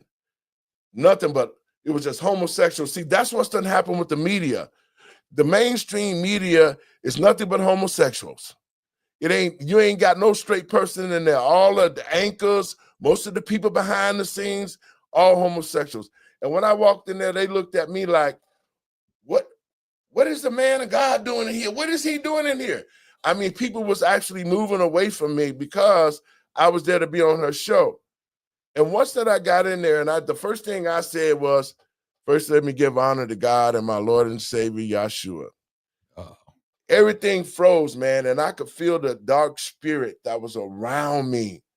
I mean, you can find it on the internet, but as I'm sitting there, that dark spirit was around me, and it was toiling itself, because it couldn't do nothing to me. Because when I open up, like I opened up this show, I said, first giving honor to God. I invited God here. That's what you do. You invite God to a place. That's what I did. And those demons in there, they were so uncomfortable with me. They couldn't wait till they got me off the set and got me out the United Center. But then that's when I realized for sure, and I'm telling the American people, and I'm telling God's people, this spiritual war has culminated. They have captured a lot. They've captured the schools. They've captured the media. They're capturing corporations. And if we as men and women of God do not recognize this war, then we're going to continue to lose, because they're looking for another COVID right now. Oh, yeah. And, you know, this is just, I want to throw something out there for the record so people realize, and I hope it's okay for me to say this, because I know we haven't even discussed all the particulars yet, but all I'm going to say is this. You know, Pastor David has his whole brand and has his thing, and he's freaking amazing. But we're going to be doing a lot of stuff together. Yes. All right. Because again, I feel like I've waited for this guy forever. I've been waiting for you. Right. So like I'm very, very happy about this. So there's a lot to be said, and there's gonna be a lot of fun had and a lot of pissed off people. But you know, it's everything you're nailing is just so spot on. And it's really like if we dig deep into this, I mean, my God, if you were, I would almost love to read a history book now. Like I've said this jokingly, but it almost makes you wonder. I would swear to God that it probably says that, you know, Abraham Lincoln and his army of Antifa freed the racist South, the racist, you know, the South against the racist North. You know, like the bastardization of all of it. And you look back and it's that, what's his nuts? That Ayers, whatever is Obama's guy, the guy who was like, Bill Ayers, William Ayers, whatever, in the 70s, who was bombing the Capitol, and then it didn't work. And then he said that, you know what, maybe this type of action isn't our best path. He said, what we need is to get them young. And once we get them, whether it takes 10 years, whether it takes 100 years, we have them for life. And this is exactly what we've seen roll out. It is systematic destruction of the nuclear family. It is destruction of, they love the divide. We are probably the most divided country in the world by design. The globalists, but again, globalist, Democrat, one in the same, all right? Yes, there's uniparty establishment piece of shit Republicans too. But again, you know, it's the one particular side that is funded by all of the worst actors in the freaking world. And this is a show for them. This is all a show for them because they love when you deny God. They love, they thrive off of abortion. And if you really want to go into it, I mean, how many of the vaccines are filled with fetal stem tissue? You know, I mean, do you understand this? That why do women they don't care about women. They remember growing up for me. All right. You know, Pastor Dave is a little bit younger than me. So he looks younger, but let me say this. And see, this is why I say the idiocy in my community, because the Democrats ran off of Roe versus Wade. They ran off of abortions, which was a lie, by the way. Yeah, and now check this out. So, I've been working with Kwame Kilpatrick. He's working with Miss Alice Johnson, who's the pardon czar, you know, and Larry Hoover just got out of 6 life sentences, federal life sentences. And a lot of people had got involved with trying to get him out. We did a lot of research. My foundation, the Living and Driving While Black Foundation. I've been a 2-time president of the NAACP. I was Al Sharpton National Crisis Director with the National Action Network. And I'm telling you, these organizations do nothing. Nope. And so I grew up in Chicago. I grew up under Larry Hoover's leadership. Larry is a political prisoner because when the guy that they said Pookie, who got his ass shot for stealing somebody's drugs, he would have got capped off if it was me too, then they blamed that on Larry. And then when they said that Larry Hoover ran a conglomerate drug ring from the jail to the American people and patriots, that was a lie. The reason why Larry Hoover got locked up with 6 life sentences was because from the jailhouse, he constructed a march against Planned Parenthood that they was about to erect in the Black community way back then. Yep. And so when he spoke from the jailhouse, Black people marched on the city to stop them from bringing the clinics. It was about 15,000 or more. That's why they put Larry Hoover in jail. So the other day when I talked to Pastor Kilpatrick about it, the day before he got pardoned, and I explained to him why Larry was locked up, not for the murders and not for none of that. The RICO law painted the same picture on Larry Hoover like they did President Trump. See, it's a lot of people that have suffered behind the RICO law, and then Black people have been suffering all of this time We got black men and women in jail being locked up, and they don't even know why they're being locked up. They get caught up because somebody said their name. But when President Trump happened to him, then he made it to where, and he understood what's been happening in the black community. So I spoke to Pastor Kilpatrick, and I told him the history of Larry Hoover, because I grew up as a GD. My grandmother was an alderwoman, but in the day when we was coming up, we had to fight. I lived in a predominantly white community, man. I was running home every day. And so when Larry started telling the kids to go 2 by 2, so you could get an education because you had to fight your way to school. And that's how these organizations started. They wasn't about drugs or none of that kind of stuff. It was about trying to rebuild the black community, the lunch program. The GD started that in the community, feeding the hungry kids. I mean, it was a lot that we went through that we had to understand. We had to go to school, get an education. You know, I couldn't even come out on the set and hang out. I like to play basketball unless I had my grades. I couldn't even get a C. So these organizations were about uplifting the black community. That's what gave Larry Hoover a lot of power. And so it was an honor for me to sit down with Pastor Kilpatrick and tell him the truth. And the next day, Larry was pardoned for those 6 life sentences. But now he's facing another 200 years, which when he got locked up in 1973, a lifespan in the prison system was 20 years. Yeah. You do 20 years, that's life. Okay. Well, he's done over 50 years. So actually, the state have no other choice but to free him, because he done did 50-some years. That's 2 life sentences, plus he got 10 years on another one. So now they're playing politics, man. But I'm saying this. Now that we see the game that is happening to us, we can no longer look the other way. We can't. We have to right now take a look at all of this that's happening. We have to research. We have to keep communicating, just like what me and Dan doing. Man, the moment we met, we was just like this. Hell yeah. And that's what I'm telling the American people, man. Let's get off this color thing, man. It's all about us being Americans first. You know, be American first. I don't care if we can fight later, but we can't let other people come in and take over our country and do what they're doing to us. Because, see, a divided house can't stand. And that's what the Democrats have been doing. They kept us divided. They kept guys like me and him away from each other. Said, oh, yeah, you hate the niggas. Oh, you hate the damn Italians. That rhetoric ended after COVID. Yep. It's time for us to be one America, man. And we do that, man. Watch and see how we flourish.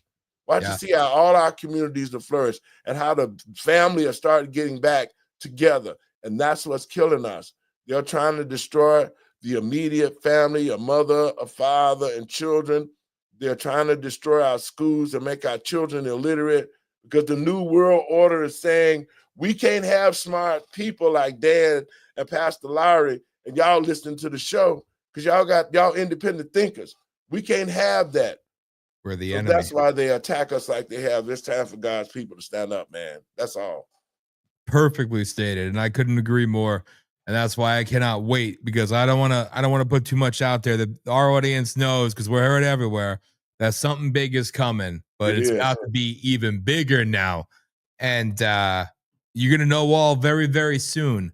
But this is the beginning of something really special. And it's an honor for me to have you on here. And I'm so happy we met, and so happy that this, I mean, it's feel like the two people I say this about my life. Where was my wife my whole life, and where's Pastor Lowry?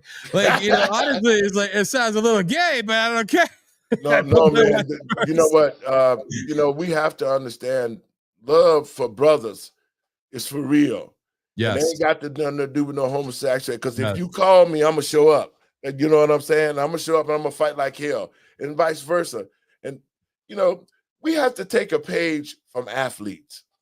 Now, when I was a professional athlete and I played with the Chicago Blitz, I don't care where you came from. We was on the same team. And a lot of time we went to towns that was very racist to play ball, and the white players was fighting just as much as the black players, because we was on the same team. Yep. We wasn't going to let somebody beat one of our players up. No, we fought. We didn't care whether black or white. That's the attitude that the American people have to have right now. We're on the same team. No matter what, we're all Americans. We got to support each other. We got to fight for each other, and we have to do righteous things. If we do righteous things, then everything falls in order. Just think about this, okay? Every time a person has a job, the job was designed to create positivity. I don't think nobody had created a job description where they wanted all the negative shit that you see. Mm-hmm. Just think about this. If the politicians would just do their job, if they would just follow their job description, it would produce positive things. All of these, just like you go to your job every day, you know what you have to do. When you do your job and you know your job, it's going to produce what the owner pay you for. And that's what we have to think about now with our politicians. We have to force them just to do their job. If they did their job, we would see economic wealth. We would see the changes in the community. They're not doing their job. It's time for the American people to get that broom out and sweep their asses right out of these offices and put people in there just to do your job. Whether you like it or not, if you just do your job, a positive thing would happen. And that's what I'm saying. This Democratic Party, I don't see how any of them could get into office.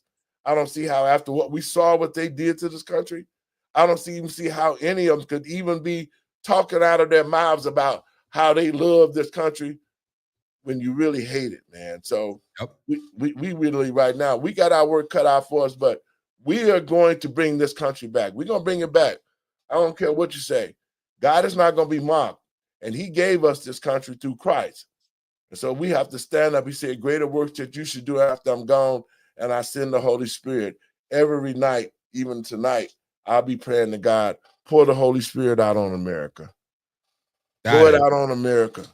Because when we got the Holy Spirit and God first, we are always undefeated, and I can see it coming. It's all over us right now. People understand now we got to take our country back, and we got to do righteous.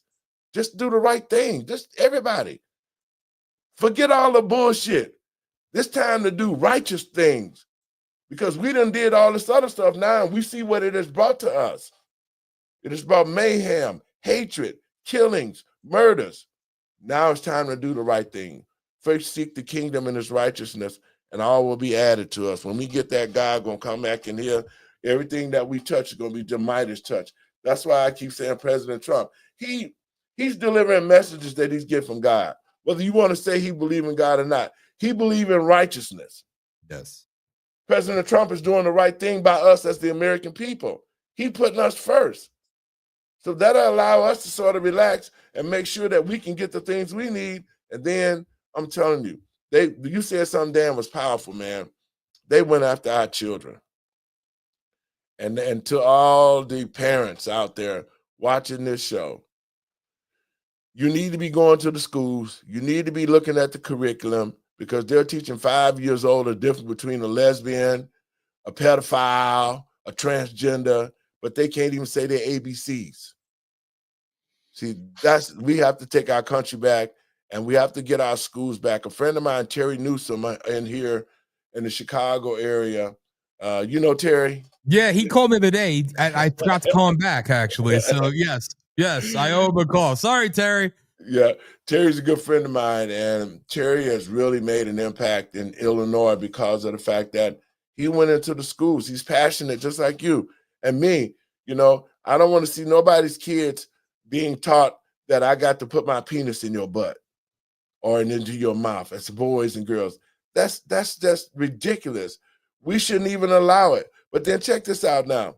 We got all this pedophilia and stuff in the schools, but if you listen to the radio station and then all of a sudden you hear a curse word, they beeping it out. Yeah. Beep, damn beep, fuck beep. But you got kids in the school talking about, and you got them teaching kids, how do I put a condom on and how do I insert it in a child's butt? How do you give a blowjob? How do you, all this bullshit. In the schools. It is a cancer. And again, for the record, the only good pedophile is a dead pedophile. Amen. But honestly, it's sickness. They get rid of cursive. They get rid of home ec. They get rid of music. but they spend the time to teach those 5-year-olds the difference between a blowjob, the difference between anal sex with or without a condom. What's the sick shit I've heard? And like, oh, don't forget your drag queen story hours, of course. Oh man, let me tell you something, man. What I saw, and this is when I really dedicated myself to help President Trump get into office. There was a gay parade. Now, you ain't heard too much about the gays, and I ain't mad at the gays at all. I'm not at all. Mhm. I'm not phobic or none of that. But what you have done, you have forced yourself on the American people. That's what you did. You were just fine. All of this coming out the closet, don't nobody care about your sexual habit. That Nobody should have cared. never been an issue that you wanted to force your lifestyle on other people. That's what you have done. And so now that President Trump is back into office, man, he's fixing that. It's only a man and a woman in the United States of America. That's it. There's no more transfers. There's none of that. But the point that I'm making is this. This is what really turned me just totally against the ideology of Pride Month. I think it was last year they had a Pride parade in San Francisco. And the gays were walking around completely naked. And he had a sock on his penis. Yep. And his balls was hanging out, and they was dancing in front of kids. What happened to us as Americans? What happened to us as parents? I guarantee you, if I would never be at a gay parade, but if I saw somebody doing that, his naked ass would be on the ground and it wouldn't be nothing nice. In front of my kids? So that's what I'm talking about. That's what we have to get back to, a place where God can bless us, man, because he destroyed Sodom and Gomorrah. And he's not happy with what we're doing. He's not happy with the gays and what they're doing. They will be punished for this act.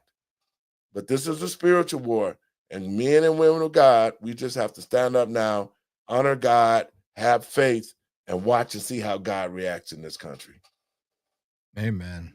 Amen. Could not agree more. And I just, again, there's so many things. I'm going to save everything that I really want to get into because I think, we have a lot of shows forthcoming. Oh, we got All a lot right, of shows coming, Yeah. because I'm on, Pastor got to get up at 3 this morning. Yeah. He gets up at 3 a.m. He goes, works out for a few hours, then goes save the world, then comes back and does some other work. And then, yeah, that's all right. He's on a better regimen than me. At 3 in the morning, man, and I'll tell you, at 3 in the morning, every morning, my eyes open up and I awake. And I get off, the first thing I do is thank God for waking me up. And I get on my knees and I pray. See, at 3 o'clock in the morning, it's called the last watch. From 3 to 4, in that hour, that's when a lot of heinous things, crimes are committed. That's when the witches and warlocks, they're up trying to put spells on people. I mean, this shit is for real. And I'm a watchman. If you want to find out who you are, read Ezekiel 33 in the Bible.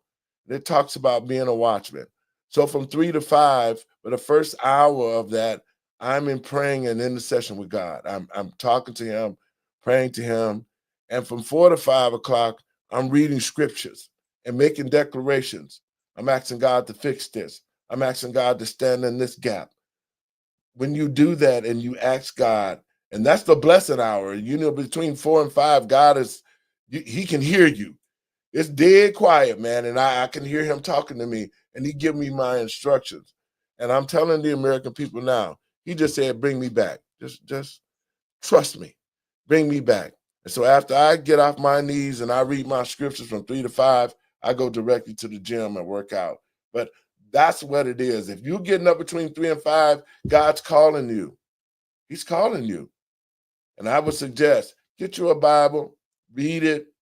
I mean, understand it. Don't just read a certain scripture.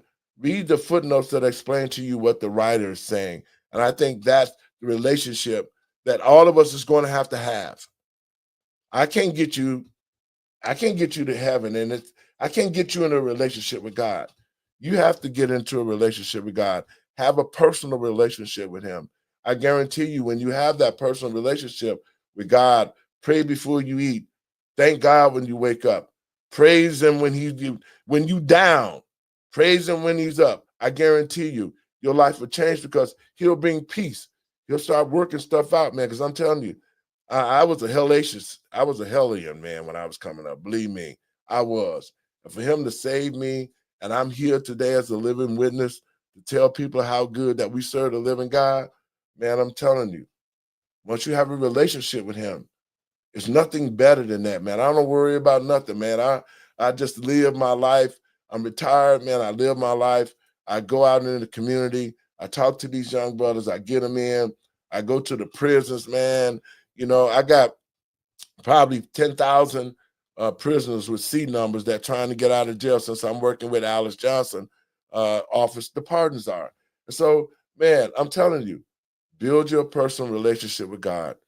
Read the Bible. People say, "Oh, it's a lot of bullshit words." No, that Bible has predicted this time right now. That's in Revelation. If you read Joel and all these other books, you'll find out what they said in that book. How could it be happening right now? Because they're trying to chip us now. They're trying to fulfill Revelations. They want the chip in our hand. They want the digital money. That's all in the Bible in Revelations. Chapter 13, verse 16, it talks about the mark of the beast. Yep. And so we have to understand the time we in, but we can change it. All we have to do is get back to God. Bless y'all, man, so much. They ain't gonna tell y'all where we gonna be at real soon. Yes. And it's gonna be great. All right. It's gonna be great. So no, honestly, Pastor David, I appreciate you, man. You know, you are a brother, and I'm so grateful I met you. Me too. And I look forward to all the stuff we're gonna do together. And it's gonna be great. It's gonna be great for everybody listening too. And Yes. you know, I just sense greatness is abound. You know, You guys can find me if you want to watch my show. I'm on Facebook, David L. Lowry Jr. page. Go to my page and watch me there. You can watch me on X at David Lowry Jr. 1. I'm also on I'm on a bunch of places. Just Google my name. I'm a Project 21 member, and I'm doing it because of the fact that I promised God that I would keep the truth in my mouth, and that no matter what I did, no matter what situation, I'm going to tell the truth to us so that we can make good decisions, man. But you guys can find me, and in a minute, you're going to find me with Dan. Damn straight.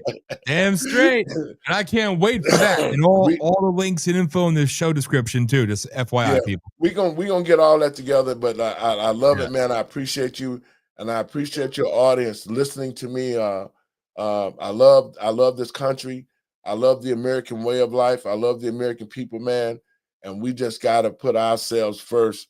And I really love President Trump for putting in the work that he's doing and bringing this country to make it great again. God bless y'all. Thank y'all for listening. God bless you, Pastor David Lowry. Thank you, sir. And I will talk to you tomorrow. All right. Have a great one. Good night, everybody. Good night. Get some sleep. Yeah, I'm going there right now. There you go. God bless you, man. Thank you. Take care. There he goes. See, now that was awesome. That was awesome. So I cannot tell you enough how much I appreciate it. It doesn't happen often, but every once in a while, we meet somebody actually good in this world. And I know that's a terrible thing to say, but maybe I should say in this movement, if you will.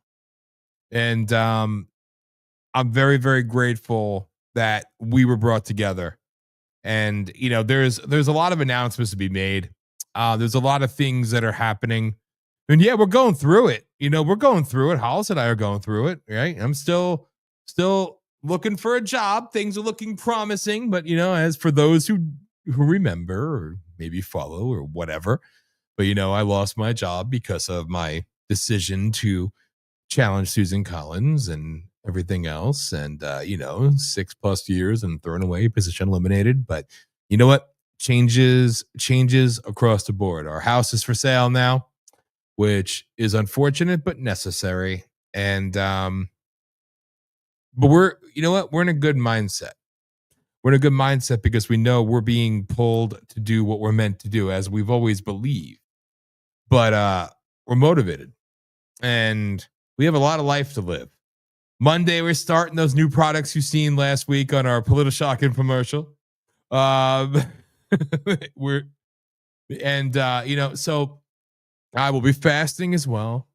But we've met some great people, and we've kind of put things together a little bit, if you will. And we now have an executive leadership team here at Voice of the People USA Radio and Television Network. I'll tell you about that shortly. But you meet some good people who see the vision and understand the mantra of, I hate to sound like, Mr. Frickin' egotistical here, but what I started in 2006 and where my vision was then, and it has never changed. It's never been altered. And it's always been about building a network, building a community, a real community, not some social media bullshit, not anything like that, but building something for the real people, for the real fighters, for the ones who aren't afraid to speak up, stand up, speak out, combat evil. Because again, if we choose to recognize evil, but not call it out, as far as I'm concerned, we're complicit. So this is going to be a community for fighters, but also a diverse one. We're going to have artists. We're going to have music. We're going to bring things back to a different time, if you will, in the modern day. But, we've made some really cool partnerships just in the last few days. And Caesar, who you see the Battle Rhythm podcast every Tuesday night at 9 p.m. Eastern time. Caesar is a badass. And I met him only a few months ago, but he's a fellow brother in arms, and he's been freaking attacking with a passion. Danielle Walker, host of the State of Freedom podcast, and also For the Love of Liberty.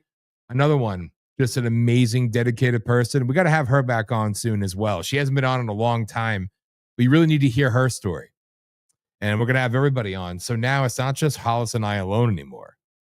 We have some really awesome people that are doing more than just stepping up, but actually believe in this fight, in the mission, in what I tried to build on my own. And I kept it afloat for a while, right? We lasted.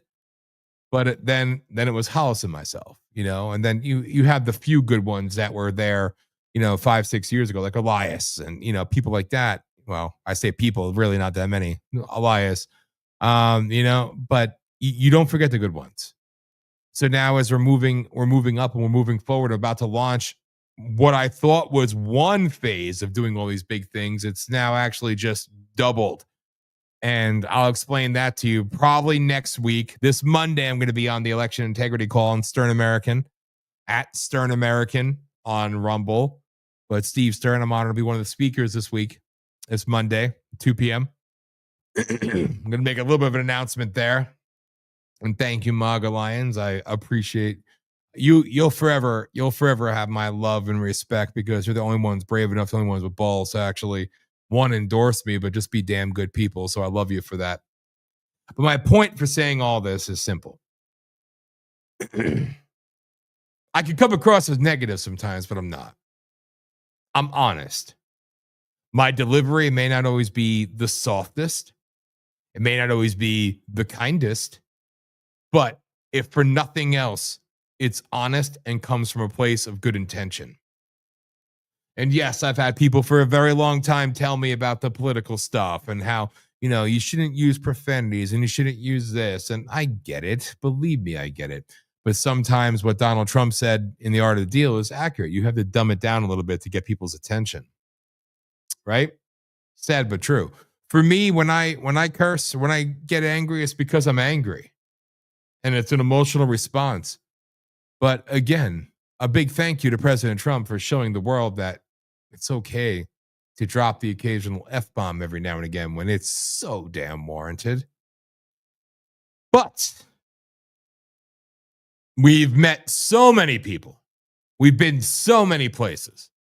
And after meeting so many of the big names that you think that you want to meet, you meet them and you realize they're nothing more than fake, duplicitous scumbags. You begin to lose a little bit of hope. Still driving forward in your mission, but you really believe you're alone. And then things happen, right? And that's when we met Pastor David. I met him on a Friday. Met him last Friday, God, like 11:30 in the morning, whatever. Because somebody said, you need to meet this guy. And I want to host a call for you two to get together. And since then, it's been go, you know? And I love the guy. He's great. And he's one of the good ones. He's one of the genuine good ones out there with a hell of a story. Shit ton of fight. And it's so cool to have another one out there, you know, willing to just engage and do things that no one ever knows about, nobody talks about. Because when we do the things that we do, we don't want the credit, we don't want the attention, we don't want the publicity, but you fight on multiple fronts. Yeah, this is a public way of airing it all out loud because you have to be the voice in the wilderness sometimes. You know what I'm saying? But I'm very, very happy we met him, and I cannot wait for the work we're going to do together coming very, very soon. It is exciting because we have some big things for you all. It's really, really freaking cool. So count on that. Count on that. And it won't be long. Gonna make the first announcement probably on that call on Monday with Steve Stern. But it's not even going to be too much longer either.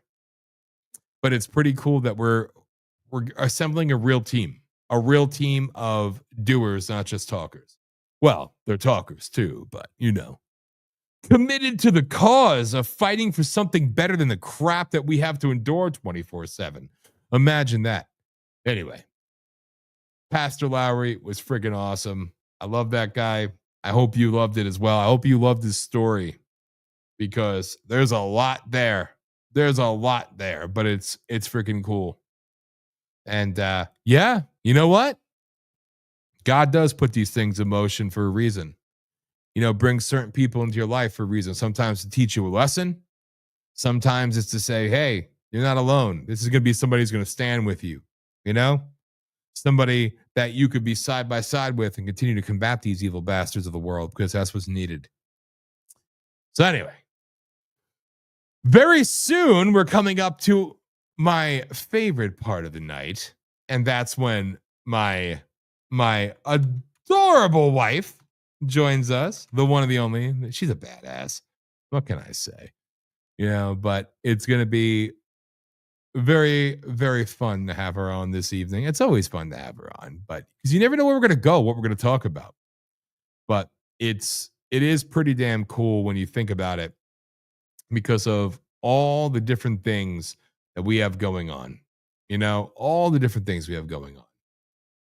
There's just so much happening, and we could be like everybody else, you know, we could be like everybody else, talk about all the same old junk, but we just choose to do things a little bit differently, I guess, you know, and we just go wherever the hell we want to go. That's it. And, you know, and I'm curious, is anybody out there, is there really a break in the ceasefire? Is that factually accurate? Or is it just more bloviated crap? I'm curious with that. I genuinely am. Do I really care? No. I really don't. Because, you know, I'm used to hearing all the crap and all the scare tactics and all the no, I'm not seeing anything. So I'm seeing these little bullshits, and there'll be false flags, there'll be everything, but whatever. And the mayor of New York City guy, or the one running against him or whatever, I'm trying to look. I don't see anything.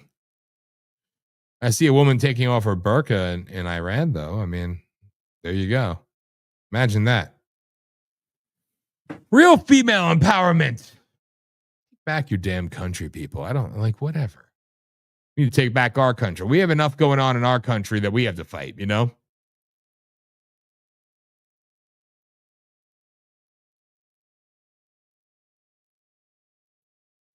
What? Sorry, I was reading the comments there. See what happens when I get distracted? and I love this.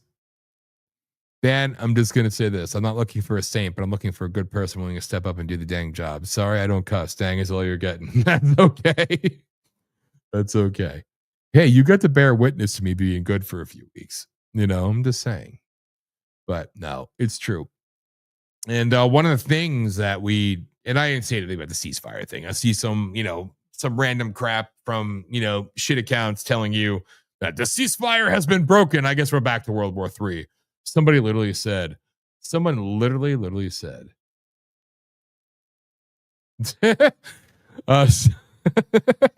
sorry, it was really Ben's comment. The only thing I heard is that there are no Walmarts in Iran, like Targets. Oh God. But I was looking at the social media shit, and I see only the division crap and the same things trying to cause it. But I literally saw somebody comment and say, so, quote, I guess more American troops are going to die for Israel.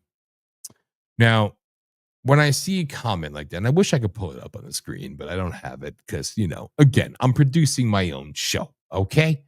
So when I see a comment like that, so more Americans are going to die for Israel. I hate to break it to this person. These are the type of geniuses you get on the social media world. Newsflash. We're not at war with Iran. We didn't send American troops into Iran. So I have to ask sincerely, what the fuck are you talking about? These people say things just for the sake of saying things to generate a response. And that is the problem. These people will jump all over a president who's actually doing his damn job.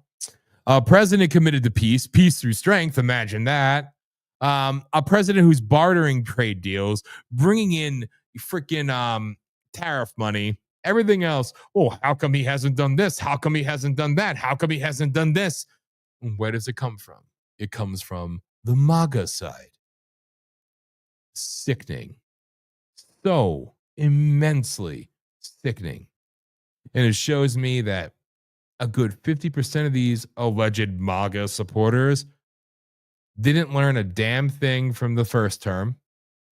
And they are the problem. They are just as bad as Democrats because all they care about is sowing chaos for their own benefit, for their own gain, for their own following, for their own money raised or whatever, monetization crap or whatever it is. It's all they do.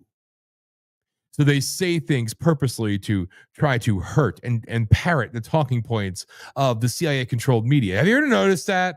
Oh, no, it's not true. They would never lie to you. They're fear porn. Okay? People used to say that about me a long time ago. Well, he's so angry. He's screaming about this in 2009, 2010, 11, 12, 13, right? All these years, I was screaming and ranting about things and like, oh, you're insane. You're insane. Then it was, oh, he's right. Still don't want to be right. Still have no desire to be right about anything. It's a warning. It's trying to wake people up. But now we have this inverse going on where we have all these people like we have to trust and love and worship the ground they walk on because they're on Real America's Voice or they're on OAN or they're like, I worship none of you. And these perpetual doom speakers, whatever you want to call it. And I'll say the uncomfortable part out loud because some people don't want to say it. Or like me many years ago, when people ask me, I always get asked this, what podcast do you listen to? None. Who do you like? Nobody. I mean, does that mean? I mean, I listen to the shows on our network, if that counts. But, oh, do you listen to Tim Pool? No. Do you listen? No. What about Benny John? No, I don't. And is it because I have some type of jealousy or envy? Absolutely not. That's the furthest thing from my mind. It's because whether I agree with them, disagree with them, agree with them sometimes or whatever, you see the patterns, you see the sensationalism in everything that they do and how they're trying to garner a reaction. You got to be entertaining, right?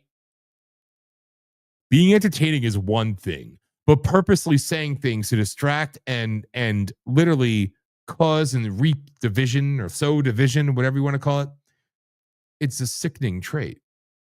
And some people have a hard time accepting that because they don't want to believe their favorite fill in the blank radio show host, talk show host, whatever you want to call them, would be part of that crowd. All things are revealed, right? They're revealed by their own actions or inaction or whatever it may be. So, the FU list is pretty high.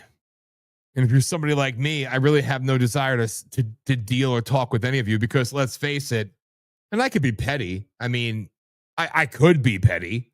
It'd be easy to be petty and make it all about me, right? I'm so wonderful. It has nothing to do with that. I have zero ego, literally zero ego. I'm proud of that. All right. Say, oh, look at me. Well, I've been doing this for 20 years. I do say that a lot. You know why? Because I've been doing this for 20 years. And I've been attacked like all the big names, allegedly, without any of the compensation for it, right? But you know what? That's cool. I never wanted that. I had my chance to sell out. I opted not to. So I'm good with that. But I see these people, right? And it's like, I'm supposed to like, what? Well, you just wish you had their audience. We're heard by millions. We're heard worldwide. We're about to be heard in 192 countries. Notice how I up that for those keeping track of the breadcrumbs I drop. What is it that I'm jealous of? It has nothing to do with jealousy and everything to do with when I see people who are tasked with being some type of thought leader, maybe, or somebody you want to believe in. Well, they raised a lot of money being pro-Trump and pro-America and pro-this, but now they're anti all this. But do I still give them my money? Do I still follow them blindly? Do I still support and share all their work? Oh, wait, no, they're back on the bandwagon this week. Oh, wait, now they're off. Oh, now they're back. Their excuse will be, well, we're entitled to our opinion as well. Really? Well, I'm anti-war. I want every troop home. Every troop all over the world home. Okay? I want us supporting no other country. Did I go and tell the world World War III was happening and we're at war with Iran and Donald Trump is a liar and a fraud and a this and a that and everything else? No, I didn't. Because I guess I have enough common sense to know maybe you should wait a minute. In what I was getting to before, the people have learned nothing. You think President Trump's going to do everything on his own. Thankfully, he basically is, because none of you sad sacks of shit out there are actually doing your part in helping him. No, you'd rather attack him. Attack him. And it's okay. It's healthy that I've said to you how many times. He's going to do things that I agree with, and he's going to do things that I disagree with. And even when it's something I disagree with, the good outweighs the bad. It's called natural. It's called normal. Do I need to go online and shit all over the man when everybody else is shitting all over the man? And then I'm going to do it, but then pretend like I did it for his own benefit. One, President Trump, even though, yes, he knows me. Yes, he invited me to the White House. Yes, we had those moments. I'm very grateful for that. But do you think President Trump is listening to me? What I'm saying? No. Do you think he's listening to what the other ones are saying? No. Because the man is doing what he's tasked with doing. And while people who should be defending or supporting, or if nothing else, at least putting out a message like I just did, like our guest last week stated, he respected the fact that Mark Beckman, that I actually, and we got his book, by the way. He respected the fact that I called it a different way than what nobody else is doing. It's not because I want to be different. It's because I'm able to actually speak some common sense in between the yelling and the unprofessionalism. So maybe I put out a message of, you know what? Why don't we wait? Why don't we reserve judgment? But no, Trump's biggest friends and supporters, and I've been MAGA since 2015. I've been MAGA since the escalator. Your way of supporting the president when he's attacked by everybody in the world, while people want him dead, while his own party betrays him, while the Democrats go after him, while the Supreme Court turns on him, while federal judges are up his ass, while they come after his family, while they try to kill him, while they plan assassination attempts for him. Your way of helping your friend is, he's a liar, he's a fraud, and he's betrayed us. Is that how you help your friend? People who claim to be his friend, that's how you help him? So I just said to you, if the president does something that I disagree with, which is inevitable, I will disagree, but I will still respect him and appreciate all that he has done and the fact that he is doing something. But I will not go on a tirade and hate him. And is he still owned by Israel this week or no? Oh, wait, he said something nice about Bibi, so he's back to being owned by Israel? But he cut him off at the knees the other day and basically said they don't know what the fuck they're doing. So he's not owned by Israel. But now he's back to being owned by Israel?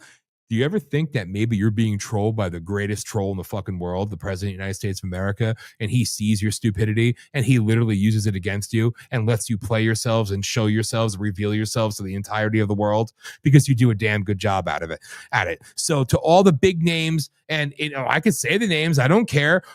Who's reached out to me?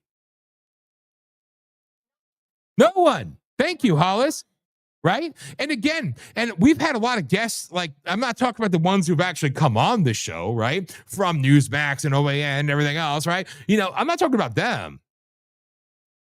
But if I were to make it just a little bit about me, and this is, at this point, sadly, irrelevant and a non-factor, but let's call a spade a spade. I'm the first primary challenger to Susan Collins in her entire political career. The Republican side. First. Now, JoJo from the War Room and the MAGA Lions, they wrote it up. They talked about it. Liberal media spoke about it. Where's everybody else? Oh, I'm just a nobody, an unknown. And you know what? I don't care. People say that to me like it's going to hurt my feelings. Absolutely not. I'm a nobody. I've said that for 20 years, so I have to jump on all of you, okay? I am a nobody. But I'm a somebody who those same people will come onto my show and come onto my network and try to use the audience and everything that we put in the hard work to build up over the years, okay? Oh, but you're just a nobody. You're not that special. You're not that important. No, because I don't have their money. That's what it comes down to. So, with all due respect to the War Room posse and the good people out there, Steve Bannon, I know for a fact he's listening to our show. But has Steve Bannon in the War Room had me on? Nope. Has Charlie Kirk, my friend from back in 2011, when he sent me the message on Twitter saying he was starting his organization and hoped that I could help him share it since I'm out there a lot and doing my activities in the world. And I did. He follows me on Twitter and, we go to Turning Point. Oh, you've known Charlie so long. Has he had me on his show? No. Have they acknowledged my existence? About my campaign? No. Who has? Regular people, regular independent journalists, and liberal media, go figure. But it's not about me. My point from bringing that up is, so I have no blind loyalty to anybody because some schmuck sitting behind a camera talking to you, which is, I appreciate the hypocrisy of that. I know that's exactly what I'm doing to you right now. But somebody who sits there and tells you how wonderful they are and how knowledgeable they are, you know what? That doesn't impress me. It doesn't work. If I don't respect politicians, why the hell would I respect you? Oh, because you have a TV show. Oh, you have a radio show. Oh, so? You're worth money. Most of you came from money.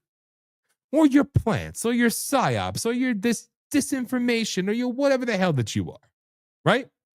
And this is what hurts people's feelings because they don't want to believe it to be true, right? So all these people, again, back to not me, because it isn't about me. This doesn't come from that place. I'm using me as an example because, I mean, I am doing something nobody else has done in nearly 30 years. You'd think it'd be a little bit of a newsworthy item, but absolutely not. And I don't care about that. It's just the irony of it. These are the same schmucks that'll tweet 24/7. We need a primary challenger. Fuck you all. From the bottom of my heart, fuck you all. But these are the same people who will sit there and say, well, I'm only looking out for the president. That's why I must bash him. That's why I must turn against him. That's why I say what he's doing wrong. That's why he's betraying America. That's why he's against in a war. Every single one of you, if that's how you're a friend to the man who's already attacked more than anybody else in the world, you're a piece of shit and you're a piece of shit friend. And quite honestly, you don't deserve the viewers. You don't deserve the listeners. You don't deserve the subscribers. You don't deserve the people buying your shit fucking products. You don't deserve anything. You should be condemned, called out, and you should lose your following. And I'm happy that it's happening now with 3.5 years left to go of Trump, because you bastards, you desperate, you money-sucking, grifting pieces of shit, you will get what you deserve, and God willing. And unfortunately, there's enough stupid people out there that'll still blindly follow you. But to the rest of us, and the ones that I haven't been there since 2015 when President Trump came down the escalator. No, I've been here since 2006. I'm the one. Yes, I did do a book report. I say it all the time. I did a book report on the art of the deal in 6th grade. Yes, that's true. I've been a Trump fan my entire life. I've looked up to the man my entire life. And then I met him, and thankfully, there's one of my heroes that didn't let me down. But all your people that you blindly follow, I've met about 90% of them. And you know what? They fucking suck. About 88% of the 90% fucking suck. And now they're revealed to the world. So honestly, I don't care about hurt feelings. I don't care about, oh, well, Dan, maybe what? Maybe I won't get the support of a fucking Newsmax or OAN or a Turning Point or a fucking Steve Bannon or somebody else. Gee, I hope I can survive that. To every last one of you. And you know what? Consider this me making a statement right now. I don't exist for you. I exist for the people who want truth, who want something different. What you claim to be, I actually am. And I'm nothing special. I'm a nobody. I'm a regular person just like all the people who listen. And you know what? If you could criticize a man who you call friend, who you wouldn't be jack shit without and get a pass, then I could criticize you because I get jack shit from any of you. So I could criticize you as well. And I know damn well there's going to be some people offended right now and some hurt feelings, and people will not watch and people won't listen. Gee, my heart will break. You know what's going to happen? I'm going to continue to do what I've been doing for 20 years and continue to push forward. The only difference is, consider this the home that is the anti-influencer. This is for the anti-influencers. This is for the anti-media and new media, because we're something else. We're something else. Because I believe regular people are influencers, not some fluffed up, puffed up douchebag on fucking any one of your little shit rate, third rate fucking cable networks that we have to act like we have to blindly support them. I don't support any of you. Have you supported me? Have you supported the people? Look at all we did to get Donald Trump elected. What the fuck did you do? The most self-righteous thing I've ever seen. People taking credit for all they did to get Donald Trump elected. And then you shit on him, and you shit on him, and you shit on him, and you turn on him, and you throw him away, and you spread the lies and the propaganda. But then, oh, look at all I did. I am so happy. I want President Trump. Listen, fuck your no king thing. I want President Trump to be a king and stay in office until the man passes away, which I hope is 30, 40, 50 years from now. All right? That's what I want. Yeah, sounds wrong, right? I love that man. I wish he's president for life. But the rest of you, you're not going to have a President Trump next cycle. And whoever you decide to put in there, guess what? He's not going to be a President Trump. And I hope Don Jr. runs. I hope Eric runs. I hope Barron runs. I hope fill in the blank. Give me a Trump. But you're not going to have Donald Trump to ride off of, to kick around anymore, and then lie to his face and say, we're your friend. We did it because we care about you. You're frauds. You're liars. And there's a lot of us out there, like me, that see through you. And I am so, consider this a declaration of intent. We are not going to go quietly. We are going to expand, get louder, be prouder, be wider and more widespread than ever before. Where you have the money and you have the notoriety because, let's face it, one man gave it to you. And then you bite the hand that feeds always, again and again and again. And then, oh, sorry, I meant to do that. Really, it was my 18D chess game that I was playing because I was just trying to convince him that, shut the fuck up.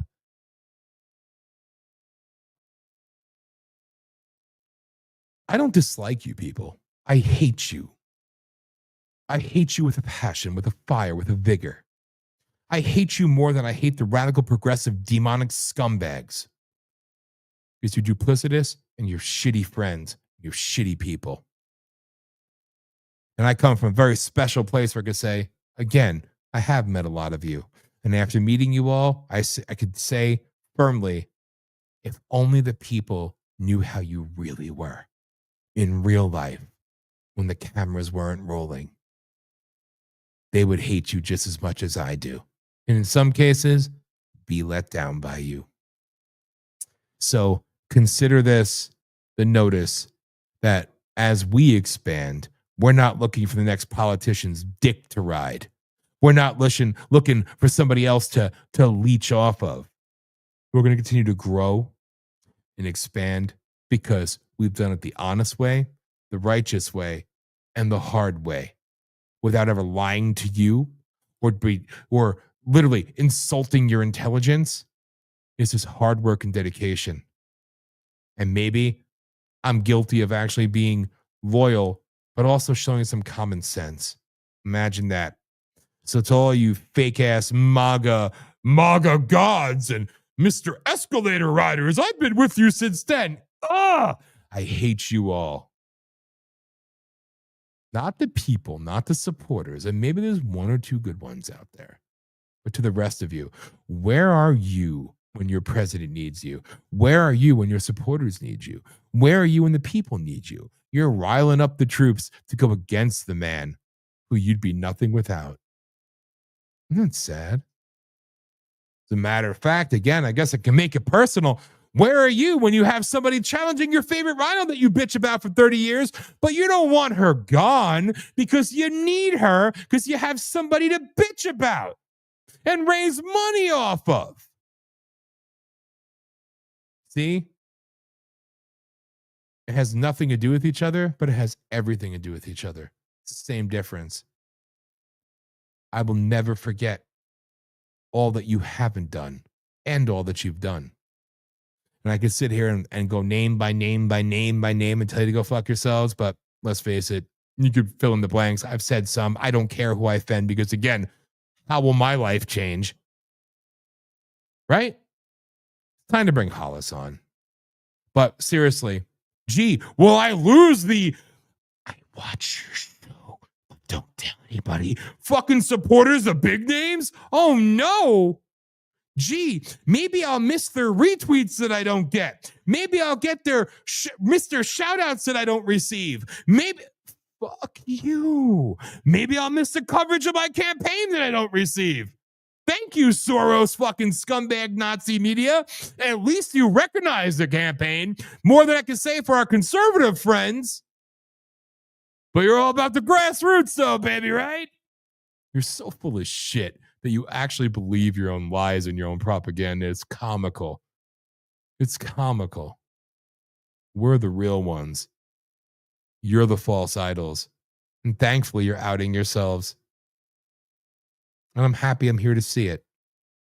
And we'll be here doing what we do and expanding while you assholes inevitably collapse. I'm Dan Smeriglio, your resident offender. Hopefully you understood what I was getting at there. I think I was pretty clear. But it's time to play for you a video. Because after the video, or two, Hollis will be joining us for Aftershock, my favorite part of the night. So I think I'll play for you the Bill Gates anthem. Why? Because I haven't. No, I'll play the End of Humanity, then the Bill Gates anthem, maybe. Who knows? Because I didn't download anything else before the show. I usually download a lot of videos from band.video, Alex Jones stuff, but, you know, he kind of falls in line with everybody I've been talking about. I know. We're back to being on our side again. I turn on him when I'm trying to show my support. You know, what was it? What was that, Alex? Was that fuck Trump, fuck his family? Oh, I didn't mean that.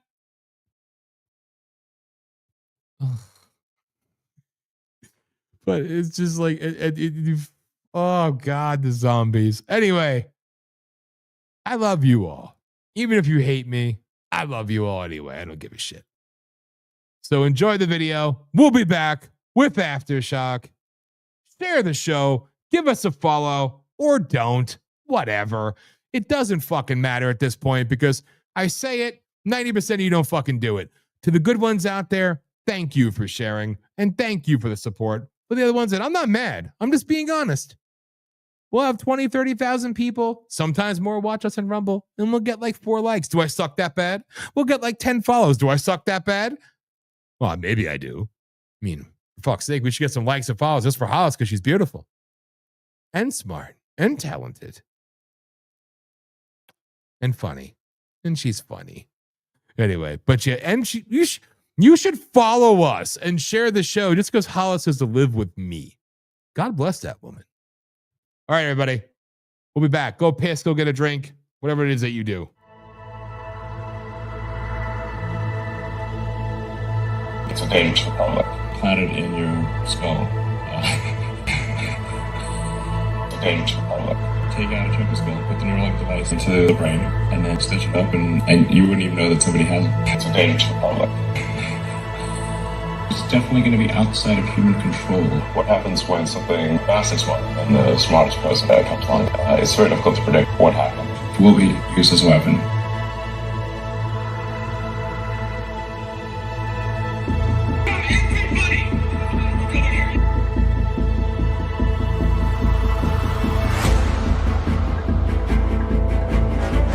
Time for the people to take back this. Remember, we are the majority. The Constitution is people by the people to stand up.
bought all the land. He's out for revenge, to hurt every man.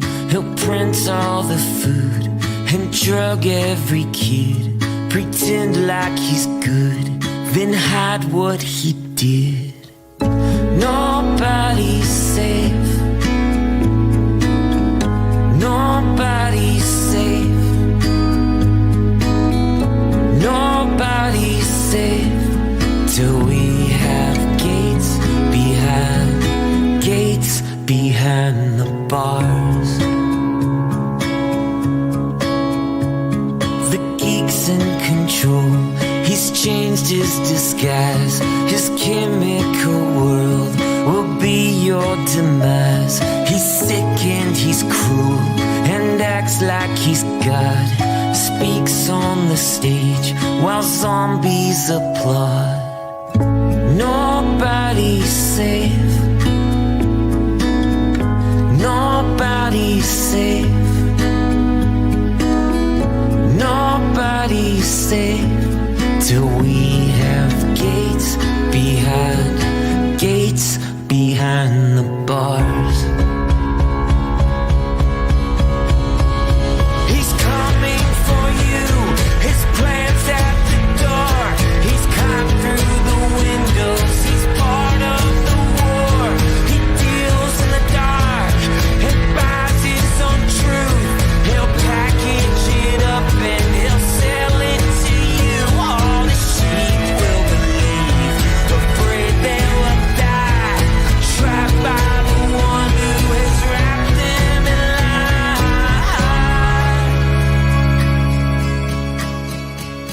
The creep's not alone.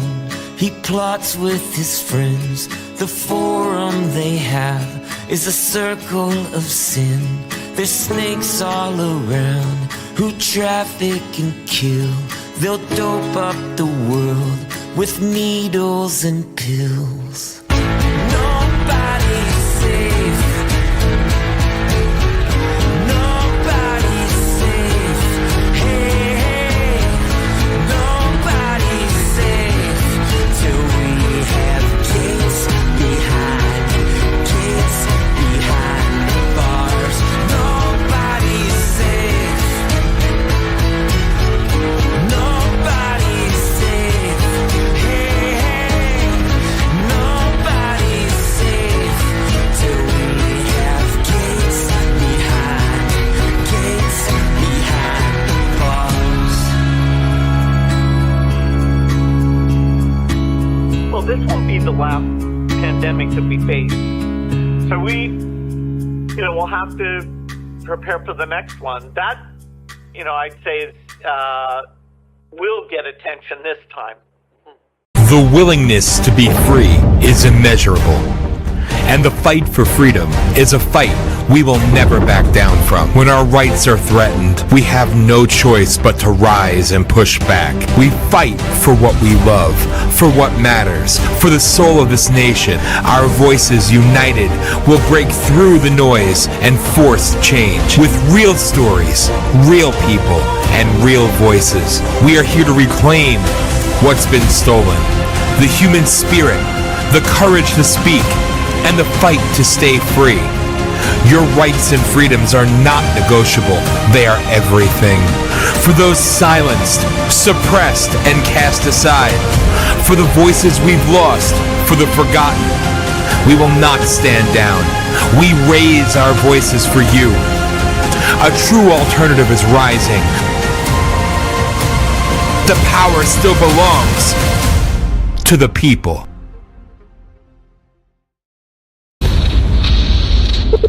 From channel to channel to channel on television. From websites to social media. From special interest groups to universities all over America. One thing's for certain. Everybody's got their heads in their ass. We're offering this one time only, a product that will revolutionize America. The PolitiShock Head Remover. We get it. You look around and you see everyone with their heads in their ass. And you're thinking, how are we even getting by? With one press of a button, you can release the PolitiShock Head Remover.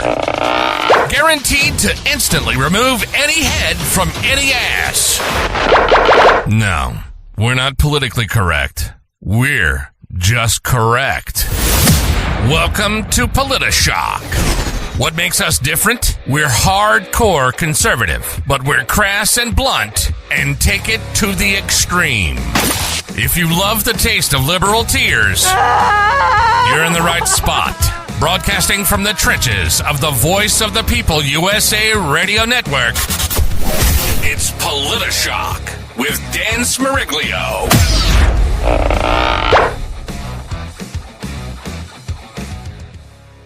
And now I'm joined by my much better half. Mm-hmm. Hey. Hey. So welcome back to PolitiShock, which is now affectionately referred to as Aftershock, for those who keep score. I'm Dan. And I'm Hollis. Took her a minute there. Hi, everybody. Forgot for a second. She did forget. So welcome. I had to ask her honest opinion of how I came across. And, sorry I cursed a lot, but you know how it is when it's like, actually, I'm not sorry. Sorry, not sorry. Yeah. You know how it is when like you don't plan to do something, but you're just so sick and tired of all the crap that you hear and you see everybody's an expert. Everybody comments on everything. And it's like, you know what? Nobody was there for me when I started out. And nobody was there for me 10 years into doing it. Nobody was there for me 15 years into doing it. Nobody was there for me in 17 years. And then I met Hollis, And then, there's been a couple sporadic people, like I said. But now we've grown to something more. But it's like when you could honestly sit back and say, and I'm sure you understand this, when you could honestly sit back and say that we don't owe anyone anything for anything that we've done other than the people who actually show up and tune in and share, that's kind of refreshing. I know. I don't have to worry about pissing off some conglomerate because who's done anything for us. Well, I think that's the thing. Hi, Travis and Charlene. Thank you for being here tonight. And Joe. Good to see you. And Joe is here too. I can't see you, but I can see you're chatting. Joe's doing good. He's healthy. Good. Oh, yes. Good. Where's Joe located again? What is Ohio. Ohio. Okay. Not far from our home state, Pennsylvania. So, again, you understand the why behind. I do. I mean, it's one of those things. Like I always kind of repeat myself, but it's. I don't want to say when you have nothing left to lose, but you lost everything. Not lost every. You have lost everything. Pretty much. Not in the sense like, oh my God, I don't mean it like that, because I always say I'm grateful for our life. People have it so much worse. We're not complaining. We're victims. But that's the dangerous thing when you have nothing left to lose. You really don't care, and then some people go crazy, but. You go crazy with your passion, cursing or whatever, but you have a right to be angry. The people that you thought would step up haven't. The world is full of phonies and fakes. I mean, there's a lot of good, there's a lot of real, but the point is there's not enough real. It's definitely an imbalance there. You know what I mean? But the real are the lesser known ones. The real are the people like Travis and Charlene, like Joe, like Tim, like all these other people. These are the real ones, and these are the ones we don't see highlighted. Like Pastor Dave, these are the good ones, but they're not the ones you see on TV every day. They're not the ones you hear, And it's right. We said, we know it's done. This piece of hair is bugging me here. I need to get my hair done so bad. Anyway, no one cares about that. I'm so sorry. It's just summer offensive. here, so I'm wearing a little. I got this dress in Florida. I really want a vacation. I really dreaming of like a hot tub and a pool. Oh, now I'm not gonna find that here, but I'm dreaming of that. Well, it's gonna rain a lot this weekend, so great. Jake's already back to digging, so it'll fill up. Well, it'll feel like a sprinkler. Gotta get the slip and slide out. But anyway, back to your point. I mean, it really is a point, like, because not even like you ever really wanted the influencers, like. Absolutely not. You never did. But for like a minute there, we were like going to these events, and it's just like we spent all this money out of our pocket. You're just trying to because it's just the way, we want someone to tweet us so more people know about us, like all that stuff. And you know what? No one ever did. No. Except Renata. So thank you, Renata. Like you Renata. got us, and Michelle and Steve. There's a Mark few. Beckman. Yeah, you know, yeah. So there's a few, and some other people. I don't mean it like no one ever did, but it's just none of those people. You're out there trying to make money. You're spending your money to get not because you want to, but you almost feel forced. Like, okay, we have to get followers, we have to get influencers, and you know what? I always said it doesn't. It's quality over quantity. If you have a good loyal, even if they're not the big flashy numbers, like whatever. These people are so fake. So doesn't matter. I'd rather like in business, you need good ones. It's quality over quantity. So we know, and we're growing them, and it's really cool that there is an audience out there for the real people. And it does sometimes. Does it sound like bitter, like or jealousy or jaded? Well, we didn't make it. Screw you, have money. Nope. No, it's not really like that. It's just you get mad because it is so unfair. But life's not fair, right?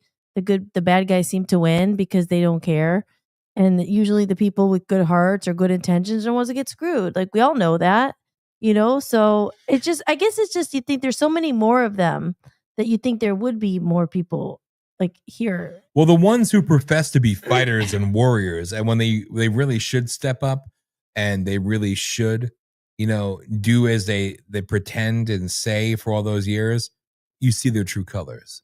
I'm not talking about for us, but again, the Trump thing really bothered me. Yeah, I know it did. Because, and in a way I laugh. And me too, because you always said it's like, I mean, you did meet him and you've loved him since 6th grade, we know.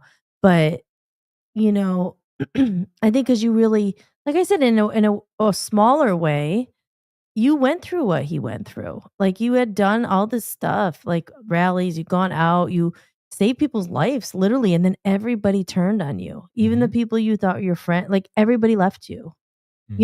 For what? For doing the right thing? For trying to help the world? I mean, I know one person can't save the world, all that, but like for what? Literally, you're trying, even what we done up here in Maine, you're trying to like help people. And it feels like everybody hates you, and it's like, all right, you get to the point where you don't want to be like, well, I give up, screw everyone. But it's just like, you get, I mean, you get to the point where fine, it's not about getting something back, but then you try to do the good things, then you get everything taken from you. Like you lost your job, but now we're going to lose our house. And now we're all because what? You wanted to run against Susan Collins and, and a lot of the bad stuff that's going on in Maine or step. I mean, what do? You get to the point where it's like, it's a collective thing. If more people had supported you or stepped up or really actually helped us with anything, and they never have, we could have, got a coalition. But it can't be just a few people trying to, go against the beast. It's like I always say, it's like a weird analogy, like, like we have big hopes and dreams and anything's possible. And I always thought that, and I still do believe certain things, like, your mind holds you back and all that.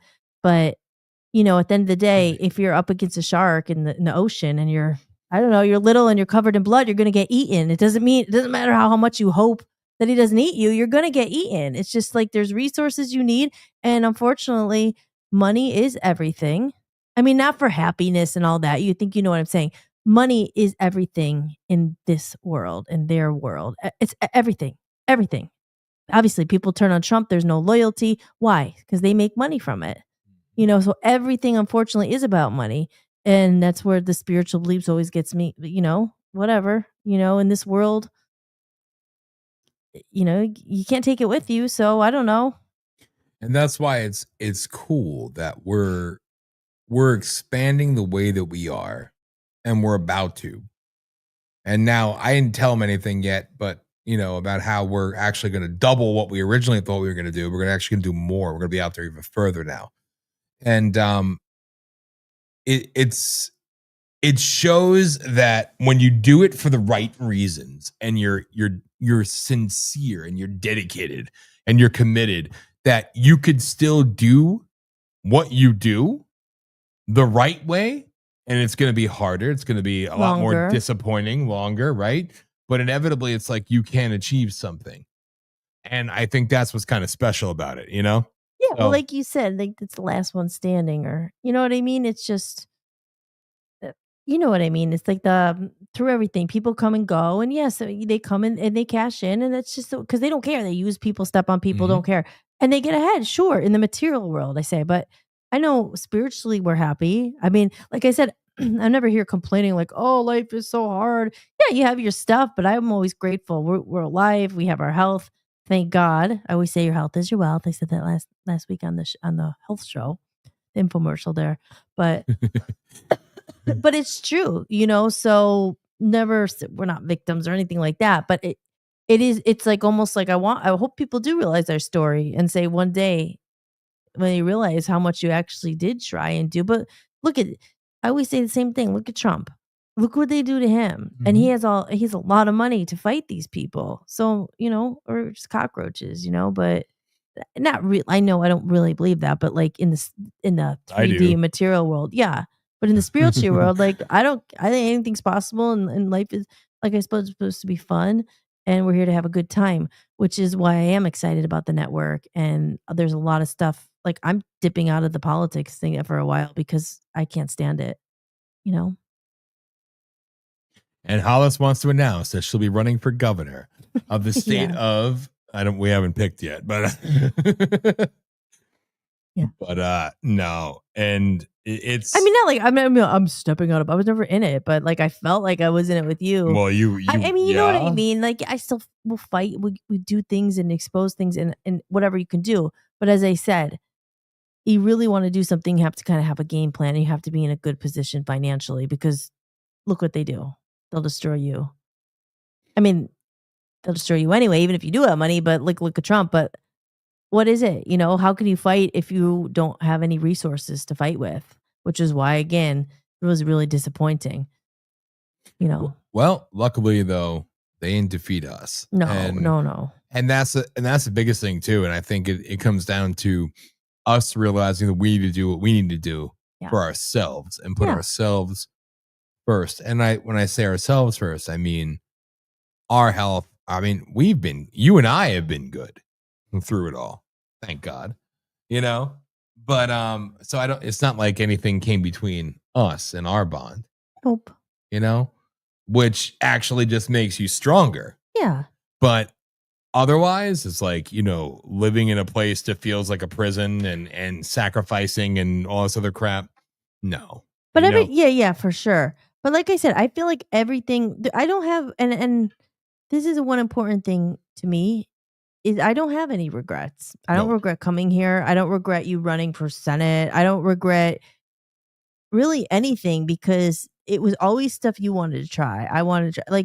It's just the worst thing is not knowing. So I know I don't have regrets in anything. You wish things sometimes go a different way and everything, but at the end of the day, that's one thing I could say I don't have regrets because I'm trying things. And like I said, this whole political thing, I never even thought about it. The whole experience came in and then you learn from it. Okay, that's not really for me. Or maybe it could be, but there's certain things I have to adjust. Like I could still do it, but I'm not going to do it this way. Or I'm not, you know what I mean? You just learn. I always say you learn more about who you are and what you want and what's most important to you. Sometimes by going through what's not for you, coming to a small town. Oh, I don't need this. I don't need that. I don't need that. I do. I mean, it is what it is. You learn what you can live with and what you can't. It's kind of like relationships, right? You go out with so many bad people or bad dating life that you're like, oh, I definitely don't want that. I thought I wanted that. Okay, I can't live with that. I can't live. And then you start saying, okay, these are what's most important to me. I thought, oh, I don't, need to be that close to my family. We could always drive there. I'm like, oh my gosh, it's 14 hours. It's too far. I miss them. So there's a lot of factors going into it, but it's all learning and life lessons, I say. Agreed. Agreed. And it's cool. Like I said, we were talking the other day. I'm going to reveal things. We were talking the other day about how we did everything in reverse. We did everything in reverse while she plays with her hair. I know. My dad is laughing right now. Hi, Dad. I know you're watching. Aw. We love you. I love you. And sorry I curse so much, but you know why. I curse a lot. I won't cry. I'm balancing out. So I'm not cursing tonight. I feel mellow tonight. Not cursing so much. Because I'm not angry. I'm just kind of like, okay. I'm not angry either, but when I talk about Wait, no, I know you're not angry. It's just when you get worked up when you think about it, because you do Yeah. have some deep resentment and but it's Absolutely. okay. It's okay. I And get it. and But I sometimes got to I think I'm at the point.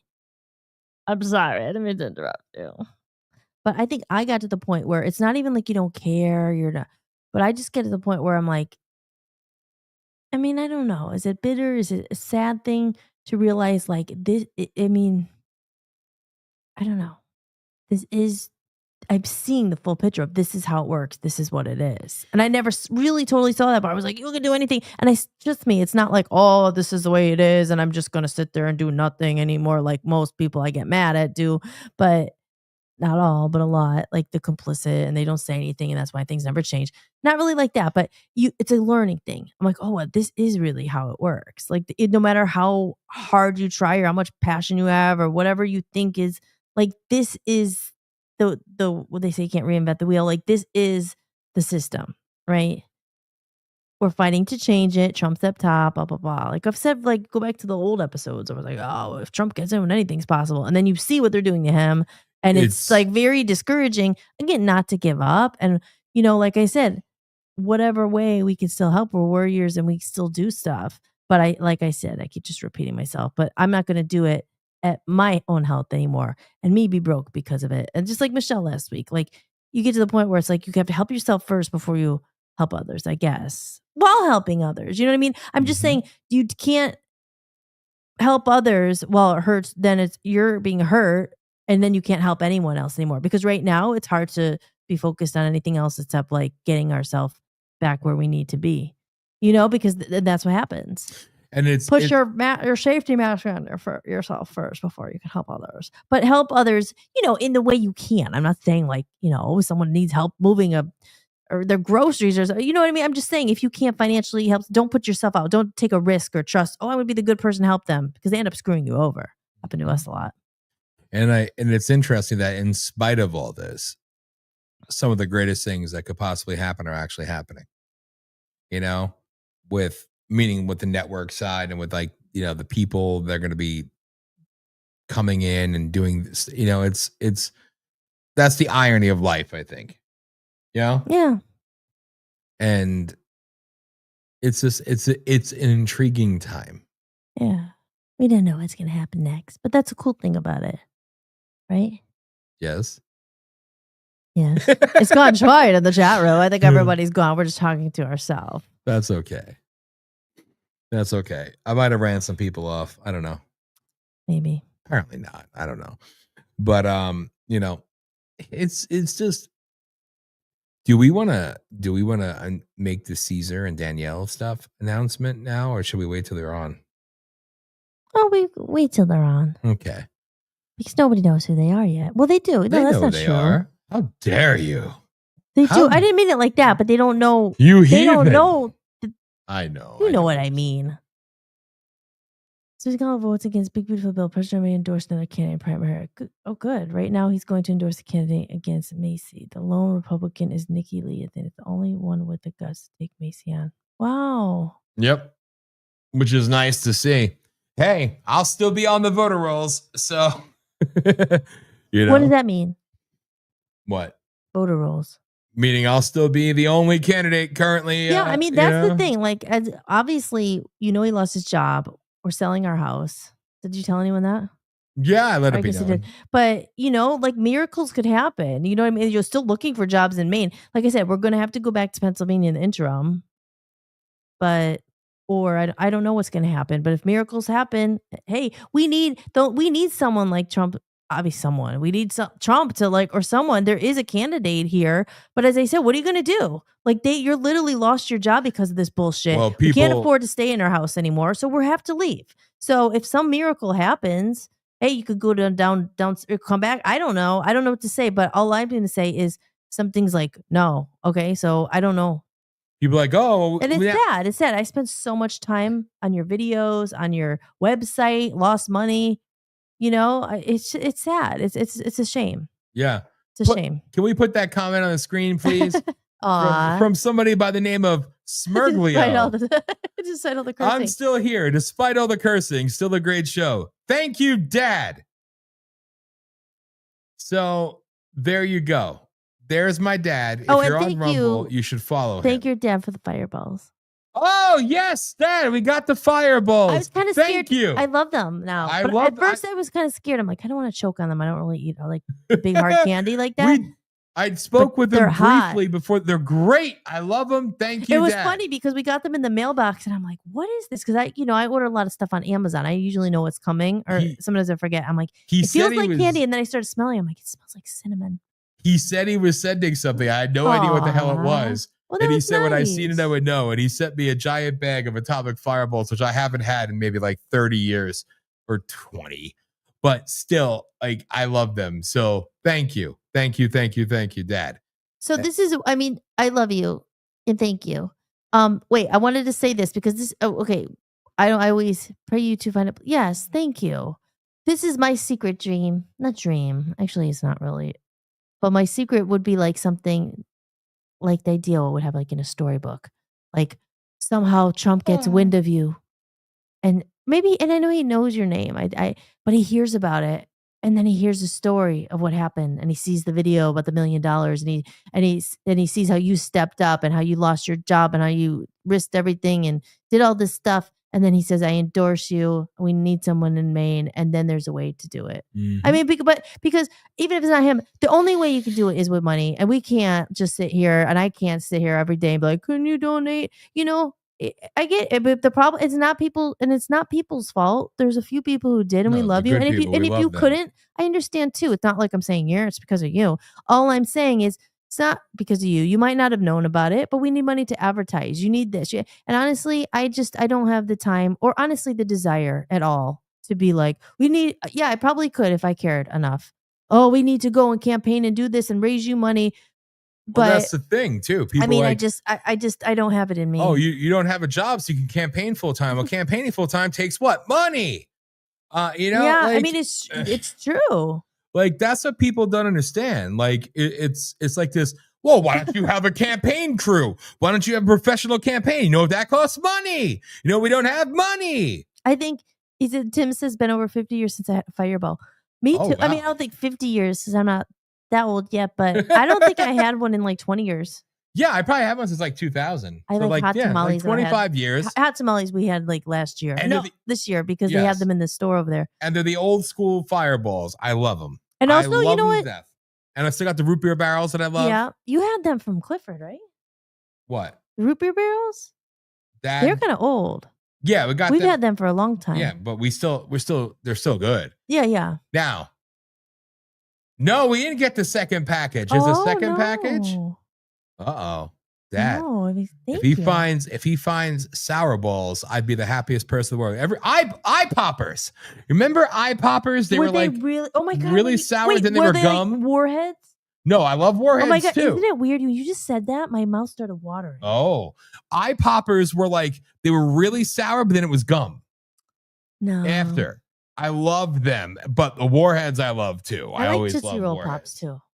Your mom always. My had mom Tootsie always Rolls. had them. Yeah. Yes, but no, I didn't get the second package, Dad. So thank you. That's great. There you go. If you can't donate, send candy. No, that's to the rest of the world. Oh, but yeah. no, it's literally though what people understand.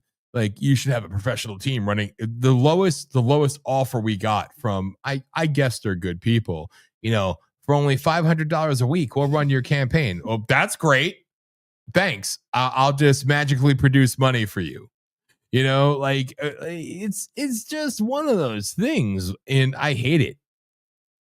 Oh God, yeah. I'm always afraid I I'm remember gonna them. choke, though.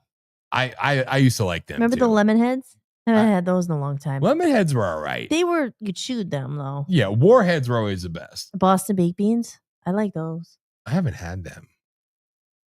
Raisinets. The problem with fireballs is you have to suck them for a long time, and then I get impatient at the end and bite them, and I feel like you could break your teeth on them. That's why you have to suck them. Anyway, I don't have like a porn sound effect. Remember those old? We like taffy. Remember the taffy? It was like in the.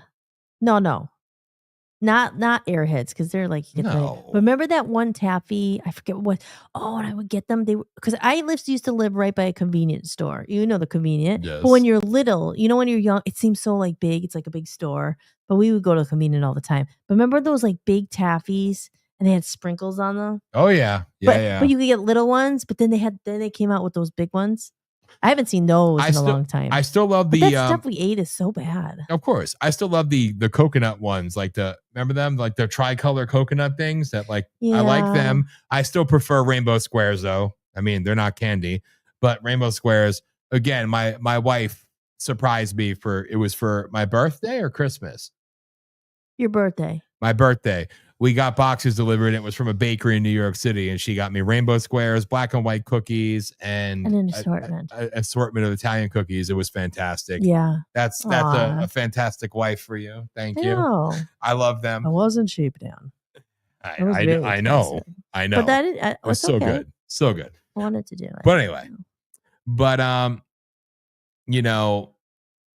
it's Thank you, Travis and Sharon. you two keep talking to people, and I'm sure people know about you. Yeah, you have a podcast more popular than Collins. Thank you. Wow. You wouldn't believe that if you spoke to some of the good folk out there. Well, I did see our main GOP chairman, talking about, we found out that the voter rolls were bad in all counties and people knew about it and nobody did anything and we went to the Secretary of State and nothing was done. Wow. The Democrat who's running for governor, who didn't step down, who's going to certify her own election. Imagine that. Oh, let's put out a video about it and talk about it. Wow, Maine GOP, you're really saving the day and saving elections for the world, you feckless cowards. Anyway, eyeballs. Yes, the eye poppers. I don't remember them. Eye poppers. I don't remember They them. were great. Nobody remembers them. No. They were great. Anyway. Well, Look, like I was saying, I would hope, here's the thing. You're not dropping out of the race. You're still in it. Unfortunately, logistics happen. But the thing is, and I know it might maybe seem like a big ask because you're supposed to be like, oh, campaigning and getting people's votes. Well, at the end of the day, there's still some time to the primaries. If, just a bit. They're going to learn that, well, maybe someone else will step up and there'll be somebody. I doubt it. And then if people are like, well, what happened to that Dan guy? Well, there we are. We're here, but we need help. And maybe it was too early to do it, but he stepped up because no one else did. And they're going to find out soon. Well, what happened to that guy? I don't know. Well, tell them the story. You freaking lost your job because of it. We had to sell the house. And now we don't know if we'll be back in Maine. We could be. He might find a job in Maine. I don't know. But unfortunately, this house has been a drain and it's not getting any cheaper. And now you don't have a job. It's one of the most expensive places to live in the country. And people, you could do the grassroots campaigning thing sometimes in states where it's like a conservative state, but you're up against a conservative machine. That is problematic, but you at least have one thing going for you, that it's more a Republican state. This state is definitely more liberal than not. And yes, I always hear that there's conservatives here and everything else. And there are some, sure, but they don't fight. Not all of them. And that's the problem. Yeah, well, not enough of them. I'm sure there are Yes, some, but and you're up against it. we met some of them, but not in person. I mean, mostly the people just online. But thank you, the ones who have been. I mean, there's a handful who have been really great, just like you guys in the chat room. But you guys aren't even from Maine, and you've been the biggest supporters. Yep. Even Joe donating. He's the first one to donate to the. It's like, thank you. It's just somebody who doesn't even live here. And it's just, it means so much to me. And just know we that. haven't touched a dollar of that money, by the way. Any of that money, we haven't touched it yet. And just know that, we continue to fight for the good. And if it ends up, hey, it doesn't work out this time, you might go to another state, you might do it. Oh, you better believe. You know what I mean? Like, it's not, maybe it's just not in the cards right now, or maybe it will, but I don't know. But just know that, it's continued to use for the platform to be able to do this. So any money we raise, it's still going back to what we do. Like, we don't profit from any of this. And yet. Remember that bottom. They ever call me a carpetbagger in the future? No, I'm a MAGA mercenary. So you know what? It's time to end that crap talk, because sometimes it is people that don't live, or excuse me, even if you do live, that aren't natural born to your state, that tend to care more about it than you do. Yeah. You know, some people are born into it. It's like, well, this is where I've lived my whole life. Well, great. You were born here. You lived here. Fantastic. You don't know anything else. Some of us made the conscious decision to actually move to your state, spend money in your state, uproot our lives and go to your state, and maybe want to make it better. Imagine that. Anyway. Well, I'm very excited about our new TV show coming. TV, yes. We have like a literal sitcom coming. A sitcom. We have like so many things coming. It's kind of crazy. I know. And I've had so much fun, like, because that's the stuff I love to do, is to actually make the stuff. Yes. And to create the content. We've actually been filming. Yes. We've been filming in our kitchen and in our living room.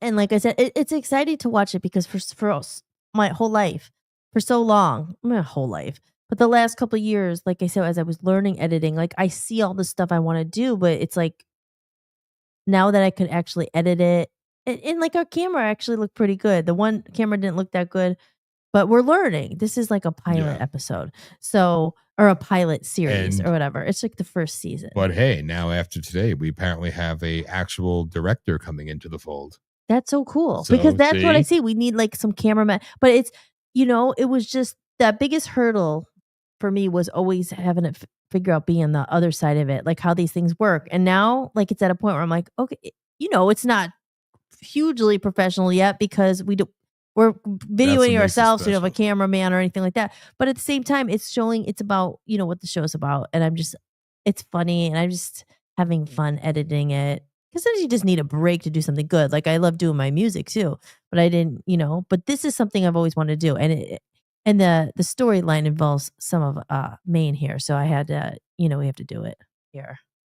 It's appropriate. It's appropriate. And yeah. So we have a lot of stuff. So real quick, I request, I don't usually do things like this, but I'm going to do it anyway, because why the hell not?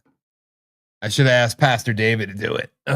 But, any prayers and positive energy you could send our way for our health always.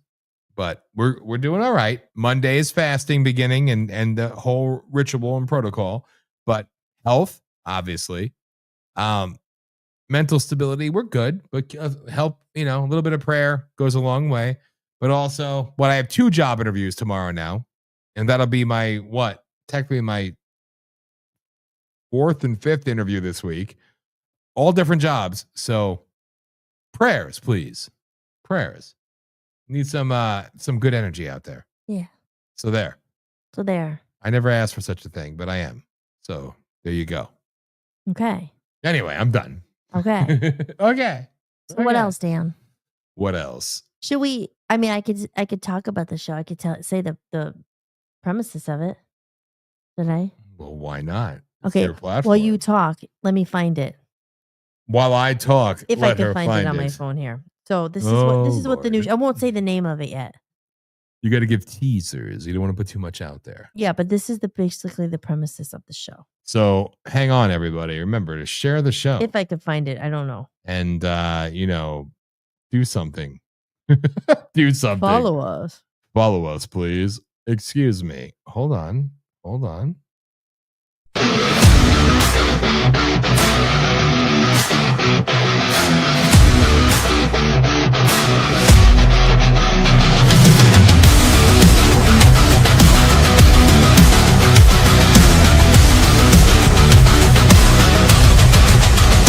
Nation's pride, red, white.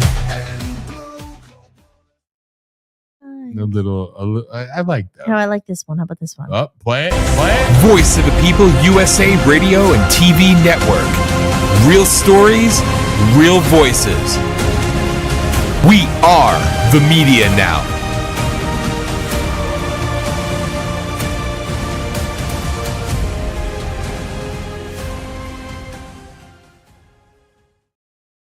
Very Find nice. it here.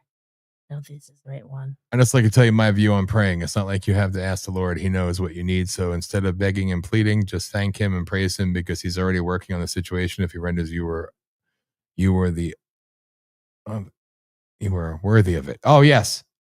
Oh, believe me, I do. But I figure, hey, a little bit of positive energy that goes a long way too.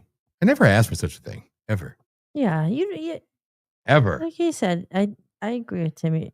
Oh, I It's agree too. upcoming, but You know, it's a weird situation to be in, but positive spirits and yes. you know, you just you keep freaking going forward. That's all you can do. You know what I mean? Yeah. And I mean, I don't know. It's exciting shit. Yeah. It's not it's sucky, but it's exciting. I can't find it because I did an updated one. Let me find the updated one. She's still looking for the you know, for the tease about one of the upcoming shows that Okay, here. currently Let me go send it to myself real quick. Can you talk?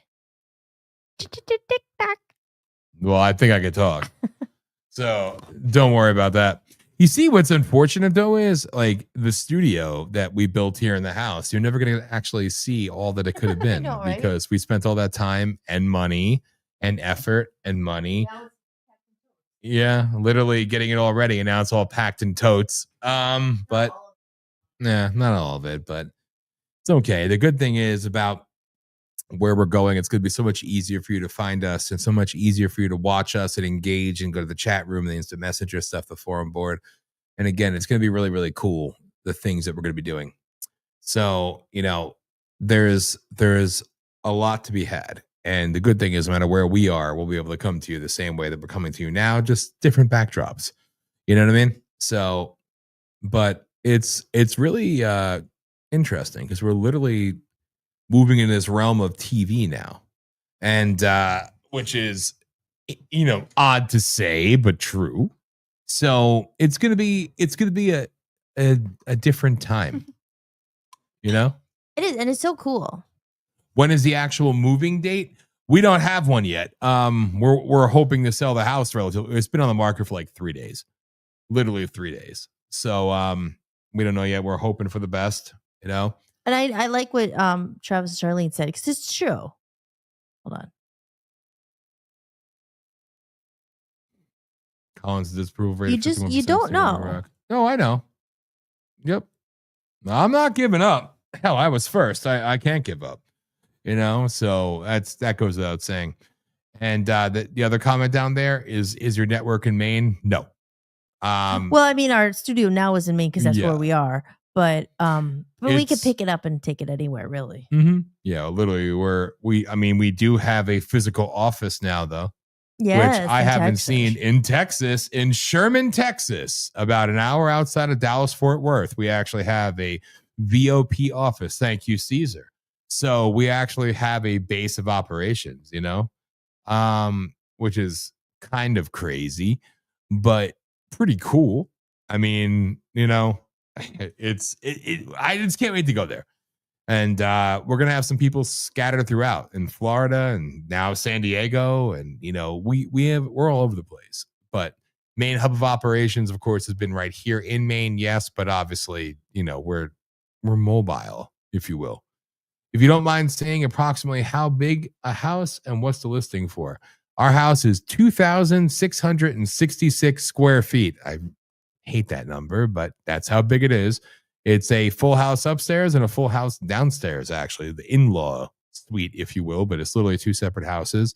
And it's on 1.25 acres and with 3 garages, 1 attached and 2 freestanding buildings. And we have it listed for $289,000, which, if anything, we probably went lower than we should have, but it is what it is.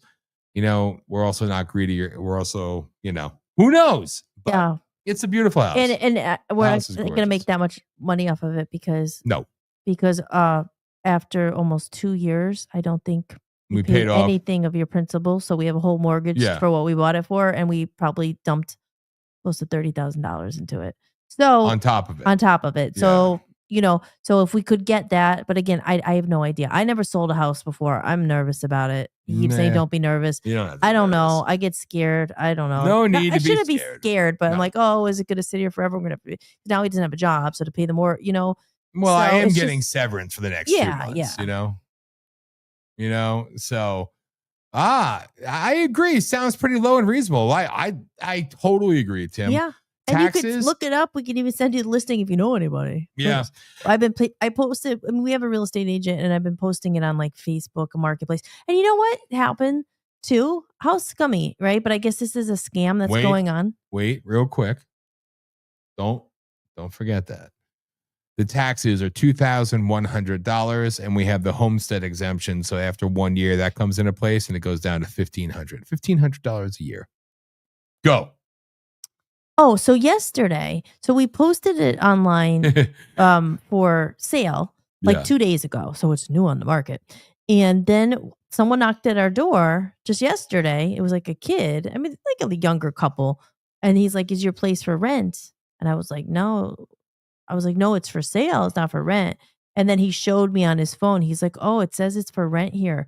And then I guess there was some fake listing using our house saying, "Oh, it's $850 a month for rent or something."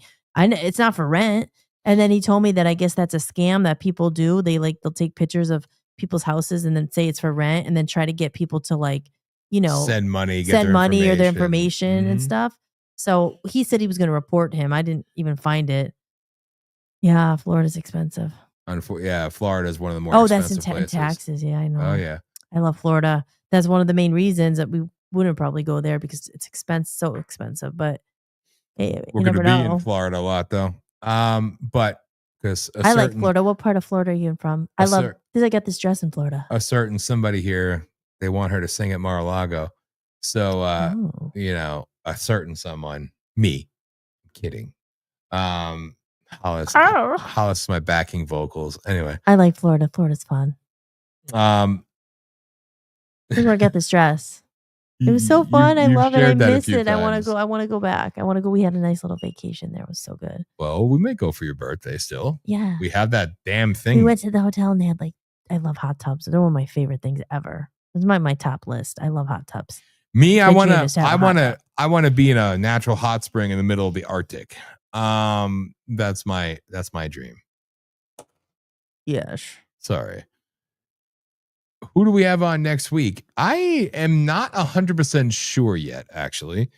Keep reaching out to candidates and people say they want to get on. And I haven't gotten anything back. It's like play the back and forth game. So it could potentially be a candidate. But I don't necessarily know yet. It's between like 3 people. So I will let you know. Probably by the end of the weekend, I'll know who's going to come on. So hopefully soon. Titusville. Titusville. I slept in front yard and watched them blast the rockets off. Yeah, that's cool. Remember me and Kidder, and he's not listening, but Mike Kidder is getting married today, and I'm very happy. He's finally getting married to his longtime today, though. fiance. It's a Thursday. Well, Friday. Well, he didn't get married today. He's getting married, but still, so, shout most out to people you, get Mike Kidder. married on a weekday. He's weird, but that's why we love him. I mean, that's fine, but shout out to Mike Kidder. Now, who's Nikki Lee? I think she's the one running against his scumbag Tom Massey in Kentucky. Oh, okay. Yeah, I'd like to get her on, definitely.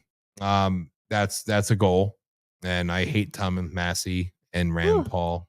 Kentucky's messed up. I love Kentucky. Yeah. But they are messed up as hell there. Kentucky Derby, Kentucky Fried Chicken, coleslaw, biscuits.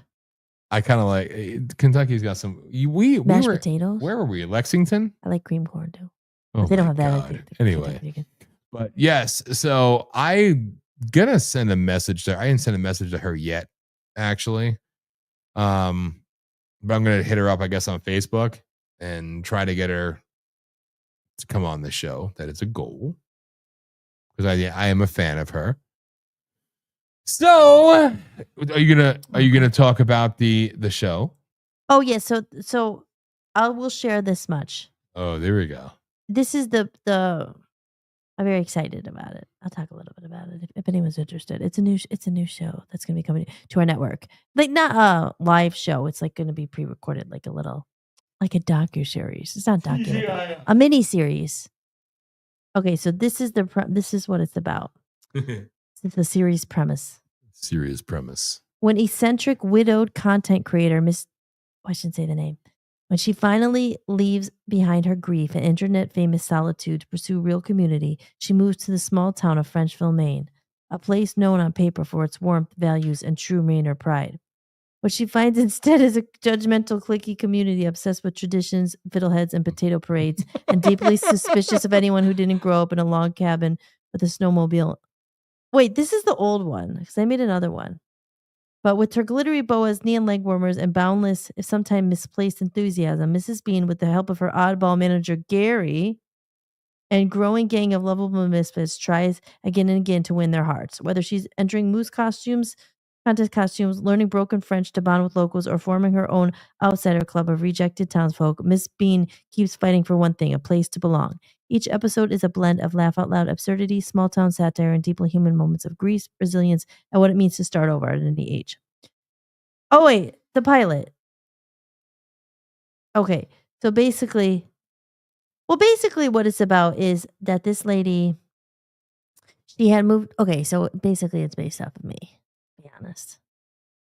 She moved to Hollywood to be a superstar. That's not really based off me, but like this, Well, the I know parallels are there. I know what it's like to have broken dreams. So she she's dorky.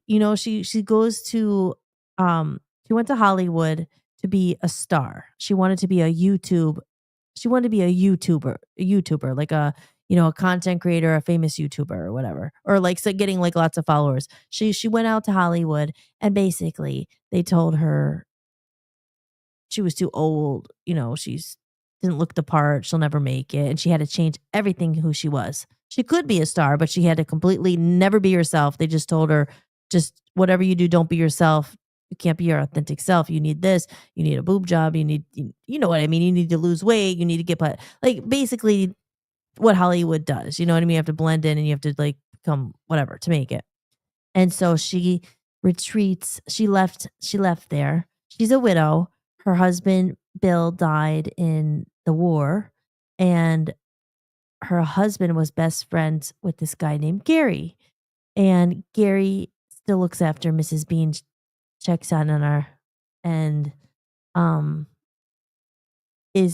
takes it on. So he comes over one day and she's on her couch crying, and she's gone back to Lake Titicaca where she's from, and she just becomes kind of depressed, and she's always watching her old YouTube videos crying about what could have been, and then one day Gary comes over. Now Gary was Bill's best friend. They fought together and Bill died, and Gary is still alive, obviously. And he kind of looks after her. He's like a big brother to her. And he comes over and re-inspires her and says, you know what? All you really need is a manager who cares about you, who lets you be your true self, you're never too old to give up on your dreams. So it's basically about that. And he becomes her manager and he re-inspires her to give it another try, because she was really like, and it's one of those tales of like when people tell you can't do it. I mean, that's really what it's about. You're not good enough. You're this, but she does things on her own terms. And it's pretty funny, because she's pretty dorky, but I think she's lovable. She's a lovable character. And I think everyone can relate to her because she gave up, but now she's like back. Her favorite movie's Rocky. And it's an eccentric character that's she's an being eccentric brought back to character. life and bringing her way of doing things to the most honest places in the world. And basically how she ends up in Frenchville, Maine is because Gary comes over and says, you know what, like, have you heard you don't need to be in Hollywood anymore. You don't need to go to California. You don't need to, there's a new Hollywood building. There's new media. You could be home. You don't have to be in Hollywood to make it. Like times are changing. It's like, we got to go to the new Hollywood. And the new Hollywood just so happens to be in Frenchville, Maine. So he thinks. But the reason why he gets to Frenchville, Maine, why he thinks it is because he has an Uncle Rufus who is basically has told him that this place that he didn't research is like the new Hollywood. It's where it's at. And then they come on their adventures here and they realize it's not exactly that. And basically his uncle just wanted him to house sit for him. And so they come on and they have their the little duo and they have their adventures. And yeah, so that's basically it. But then, she comes and she wants to do her YouTube videos and her tutorials and it's based in Maine. But I won't give away. I won't give away it all. It's already give away a lot. But that's basically like the premises of what it is. But yeah, it's quite funny. it is funny. It is funny. Yes. And I'm having a lot of fun doing it because I never wanted to be really an actress or anything, but I was more like a singer, but I think it's just entertaining and it's just fun to be funny and just forget about things and have some fun. So it's not serious at all. It has nothing to do with politics, obviously. It's a warm, lighthearted comedy. And Dan knows me, but I'm a bit corny and cheesy sometimes. You think? Hardcore. Yeah. Hardcore. I'm a bit of a dork. I'm a bit of an old soul trapped in a That's what I always say. in that the it's- wrong generation. I always say it's just not fair because people would assume the obvious with me when I'm with a girl like this, but they just don't Shut know up. the levels of dorkiness that Yeah. Hollis scales. Mhm. That's why I love her. I know, but I guess I always felt like an old soul, you know. But this is something it's something for Excuse everyone. me. I think people can maybe relate to it. The point The point is, there's going to be a lot of variety and a lot of different Yeah. things, and then also, I mean, it seems like more and more if you paid attention to those messages earlier. Now there's somebody else too. So going back to the old style of actual MTV is going to be really happening, it seems. So your music channel is going to be quite popping, as the kids say, on the network as well, which is going to be pretty cool. good. Because we need that. We need that. We need that blend. I started reading the new book by what's his name? Mark Beckman. Yeah, I liked him a lot. I got the book. I actually just started reading it today. I got it like 2 days ago. And Dad, it's hardcover. Yeah. Just so you know, it comes hardcover. So I know he said he ordered it, but you might have gotten it already, but it's a hardcover book. You'll like that. Yeah. No, it's a nice book. But no, I just started looking at because it's all about AI, right? And if we look back to it's funny. I wish I was on talking to him too. Maybe he'll come back on someday. If you go back and watch our free speech project from like 2.5 years ago, or maybe 2 years ago now, we did a whole, even in the trailer, we did a whole, it's like a 45-minute documentary. I feel like it was my first documentary. I mean, but then I listen to it now. I'm like, oh, the microphones are bad, but you can still hear it and stuff. But anyway, we've improved. But the point is, in that, we talked a lot about artificial intelligence and AI, and we didn't like it and the dangers of it. Because honestly, so there's that. This book, I'm hoping it's going to change my mind about it, because there's how I originally felt as an artist and a musician. Now, it's really gotten even, more prevalent. Is that the word? Like more, like everyone knows there's AI now. You know what I mean? Even 2.5 years ago, I felt like it was just coming out. I know it was being built forever. So it wasn't like that. It's been in the works forever. But I felt like when we did the free speech project, it was, it was not like it is. It wasn't like it. And it's only been 2 years. So we were like saying, and I've like felt strongly about it because I was like, what is this going to mean for music? What is this going to mean for artists? What is this going to mean for creators when you don't even have to know how to sing anymore, and you don't have to know how to play an instrument, and you don't have to write anything anymore? I'm like, is that good? Is it bad? Because these are the questions. And then the whole thing with Elon Musk, and it's dangerous and it's going to take over. And if it falls in the hands of the wrong people, which is very well can happen, because there's a lot of bad people out there. So it was kind of like, so it was interesting when he came on and he's talking, he seems like a big advocate for it. Obviously he wrote a whole book about how wonderful it is and stuff.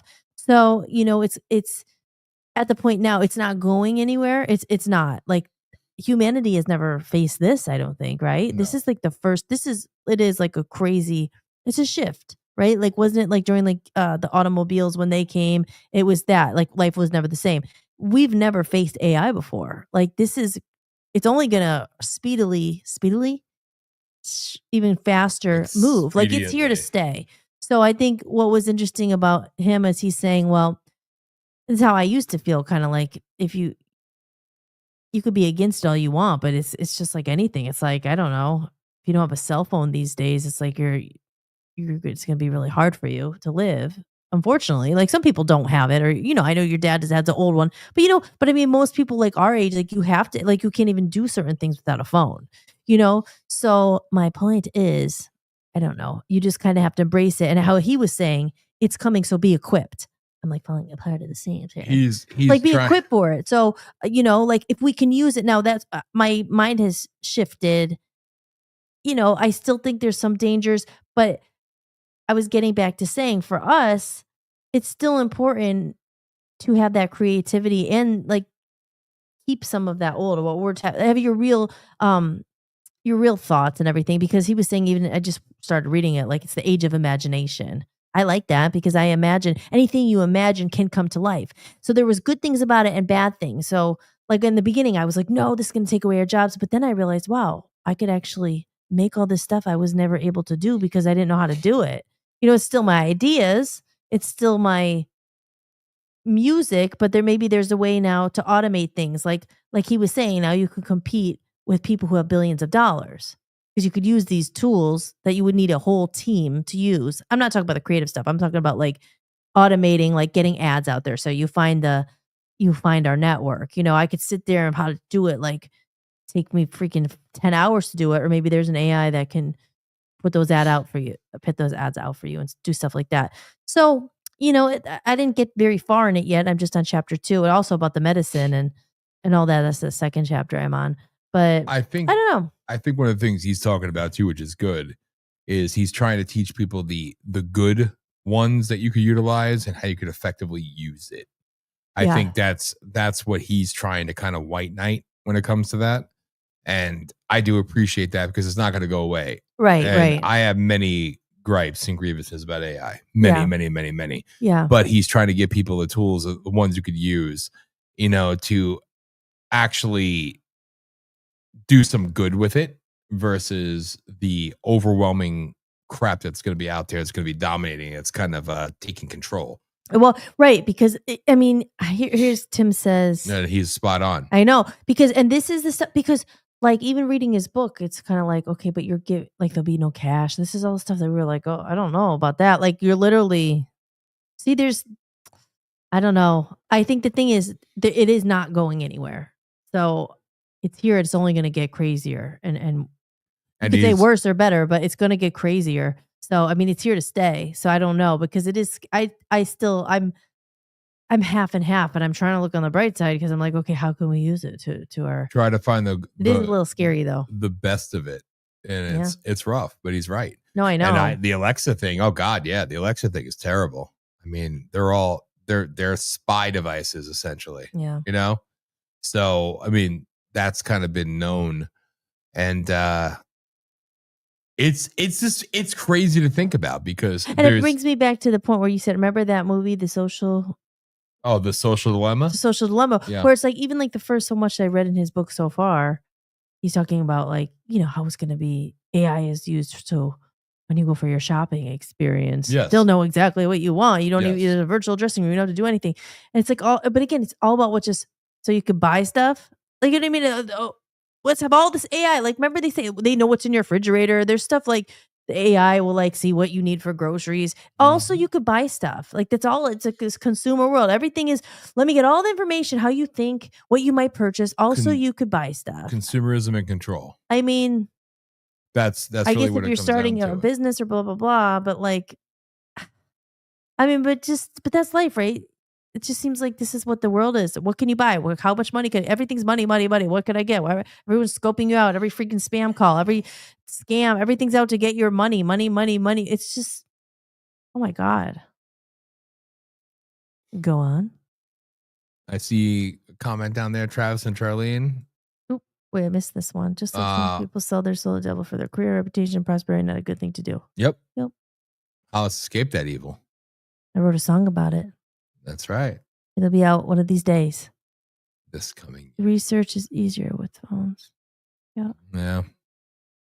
It's been a great show. Love you guys. I got to research a couple candidates for bedtime. We love you all. You too. Thank you for coming in. It's always good to have you here. Well. Thank you. And we love you. Good night, and we'll see you next week. And how are they programming it with propaganda? And people become so reliant on it and believe it. That thing flat out lies. I've corrected so many times. The accuracy of its answers is very misleading, deceptive. Sometimes you have to really pry into it. It says, wait a minute. Yeah. No, that's the truth. We always talk about it. Who's writing this code? Or like you said, it's propagated bullshit. Go ahead. Ask it goes back to DARPA. Right? Who won who won the 2020 election, or did Donald Trump really win, or did they cheat? Of course they'll say no. I mean, that's just an example. Some people don't think so, but Aw. Hi, Ben. Love to hear your song. Definitely. I will put it up eventually. It's on my new album. I've been talking about it for a long time, but it's coming soon. Now It's you called could The actually Devil in focus Me. on it. Yeah. Definitely. It's called The Devil in Me. Now there's no more devil inside left. It got its hand on me in Hollywood. But that's kind of what, like I said, what the new show is about too. So it's interesting, and that's why even with our expansion with what we're doing, like, we're obviously using new processes and everything else right now, New right? processes? What's that? Processes. Oh. It's another way of saying it. But at the same time, our new network is actually going to be very much rooted in the old-fashioned way of doing things. Well, that's the cool thing. Like that's what I think is missing in the world. But then we could use, like you always say, use their systems against them. Build a system within their system. So use their systems against them. Go again, watch the Free Speech Project, the trailer, but there's a 45-minute like documentary. Talks all about this stuff, and it talks about basically what's really cool is going back and watching it now. That's how this network came to be. I mean, you had this idea a long, long time ago, but when I met you, we were trying to build this network that we're about to launch pretty soon. We keep talking about it, but it's taken a long time. But that's where it all came from, the Free Speech Project. I should get the link.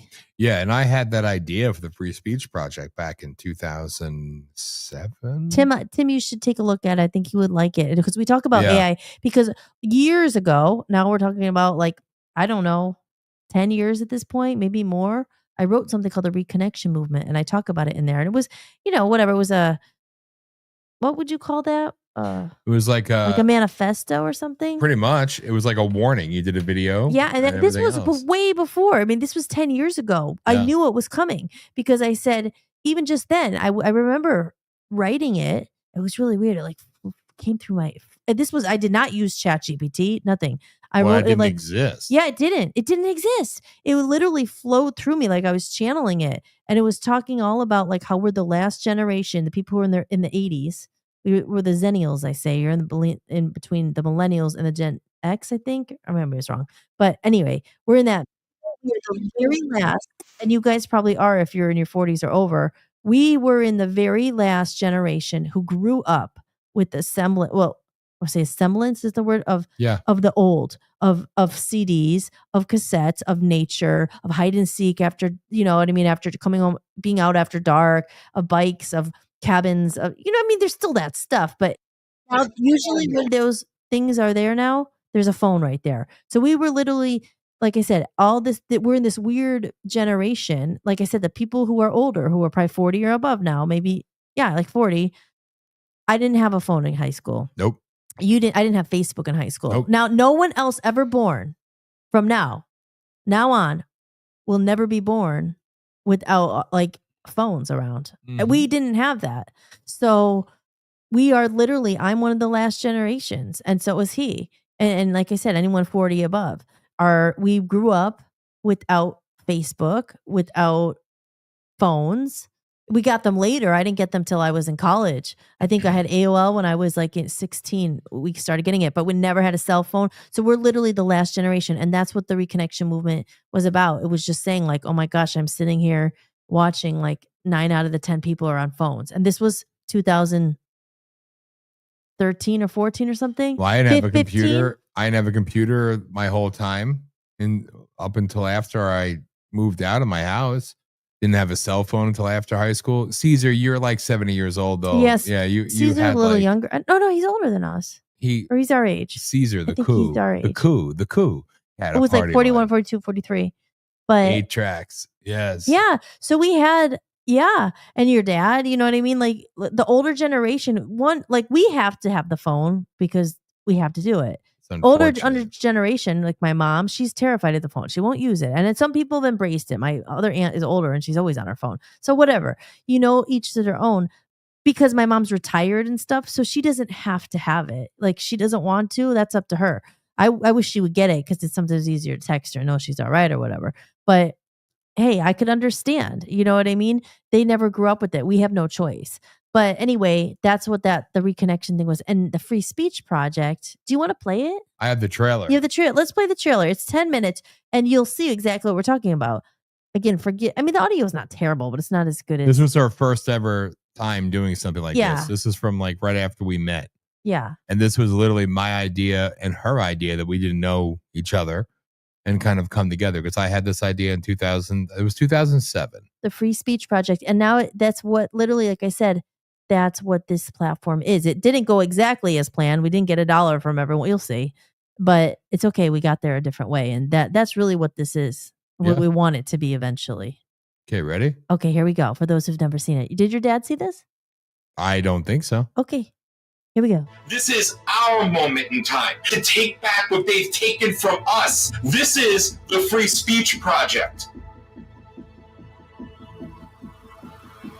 I should not talk about this topic and this topic. They don't want to know the truth. Nameless, faceless people who you don't see, they push buttons. They have control over you. The media, I should refrain from telling the truth. I'm going to burn in hell for my words. They have the control. They have the platform that claim to be platforms for free speech, but they control you, they censor you, and they dictate what you can and can't say. That is not a platform devoted to free speech. You go to Hollywood, make it big. I told the media to fuck off, told politicians to fuck off. I was against everything the establishment stood for. When you say anything that goes against mainstream narrative, you're shut down. Freedom is on life support. Artists, musicians, they silence you, they'll arrest you. It's evil, it's sickening. Kids for cash. We expose corruption, expulsion, and abuse of power without ever taking bribes or taking kickbacks, or the hatred we received was monumental. That made me the target of attacks. Go after you, your family, they threaten you to kill you. Where most people get scared, I felt empowered. You are breaking the law! This was worth the sacrifice. Freedom of speech. Because nobody was doing it. Everybody's all angry, but nobody's holding rallies, nobody's holding events. We outnumber them 10 million to 1. Billions of us. A billion to 1. We allow less than 1,000 people to dictate our life. It is the 1% of the 1% who control everything. And you and I have no voice, no control, no power whatsoever, because they have the money, they have the control. All platforms. They have it all. You can kiss my ass. I'm here for them, and I work for freedom, and I work for fucking justice. And I will never take what you're selling. Puppet. It's time for us to use their own devices, their own platforms, their own tools, use their own technology against them to build a system within their system. And why do I say that? Because these tech companies that own everything, control everything, and can silence you, and can now replace songwriters, musicians with a simple switch. You know why they can do that? Because they have AI now. Artificial intelligence can now do what you do quicker and better. So they think. I was worried about AI even back then. Not human. It's like a science fiction horror movie.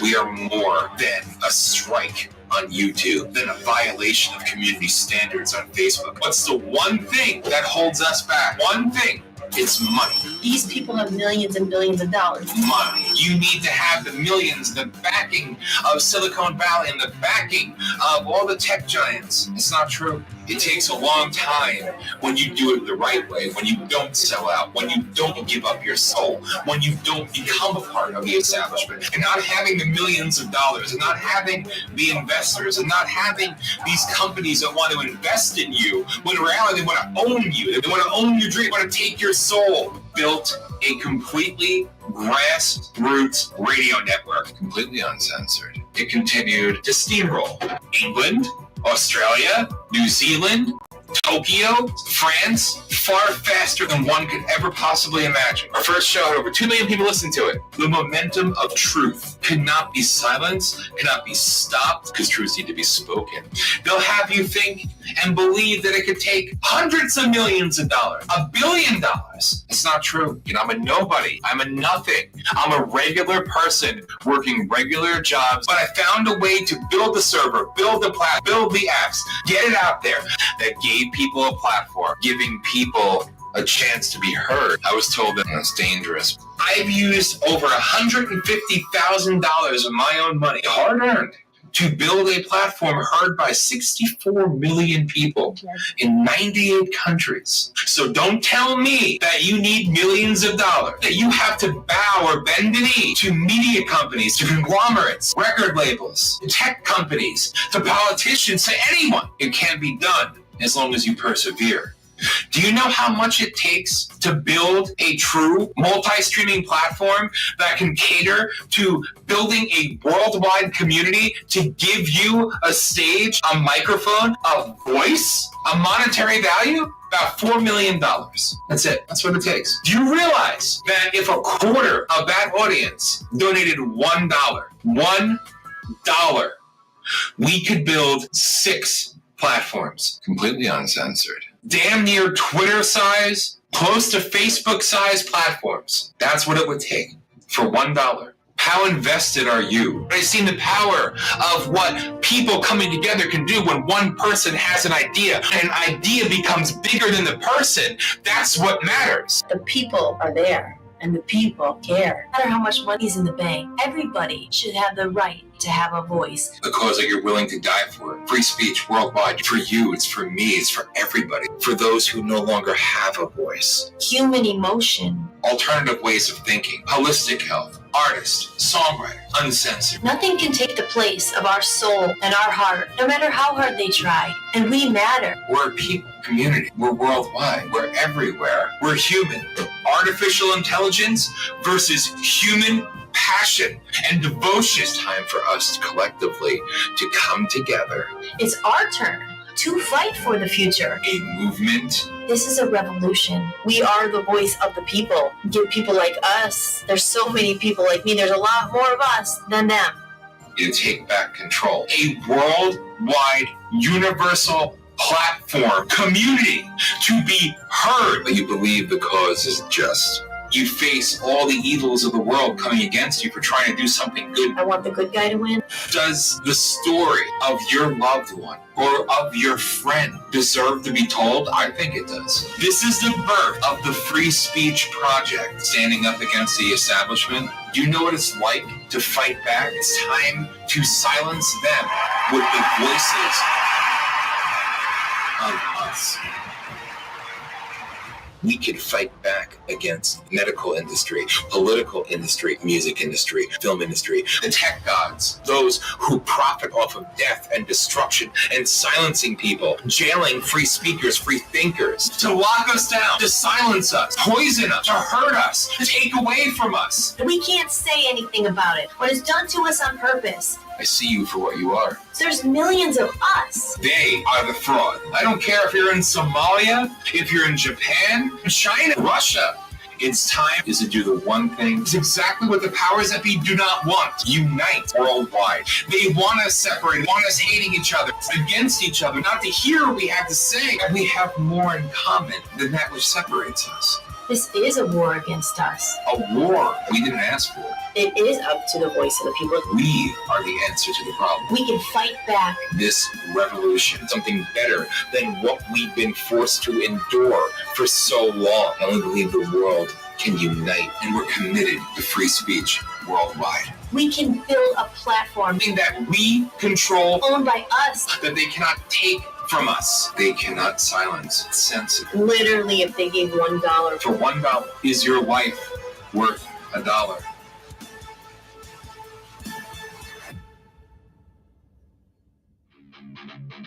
There you go.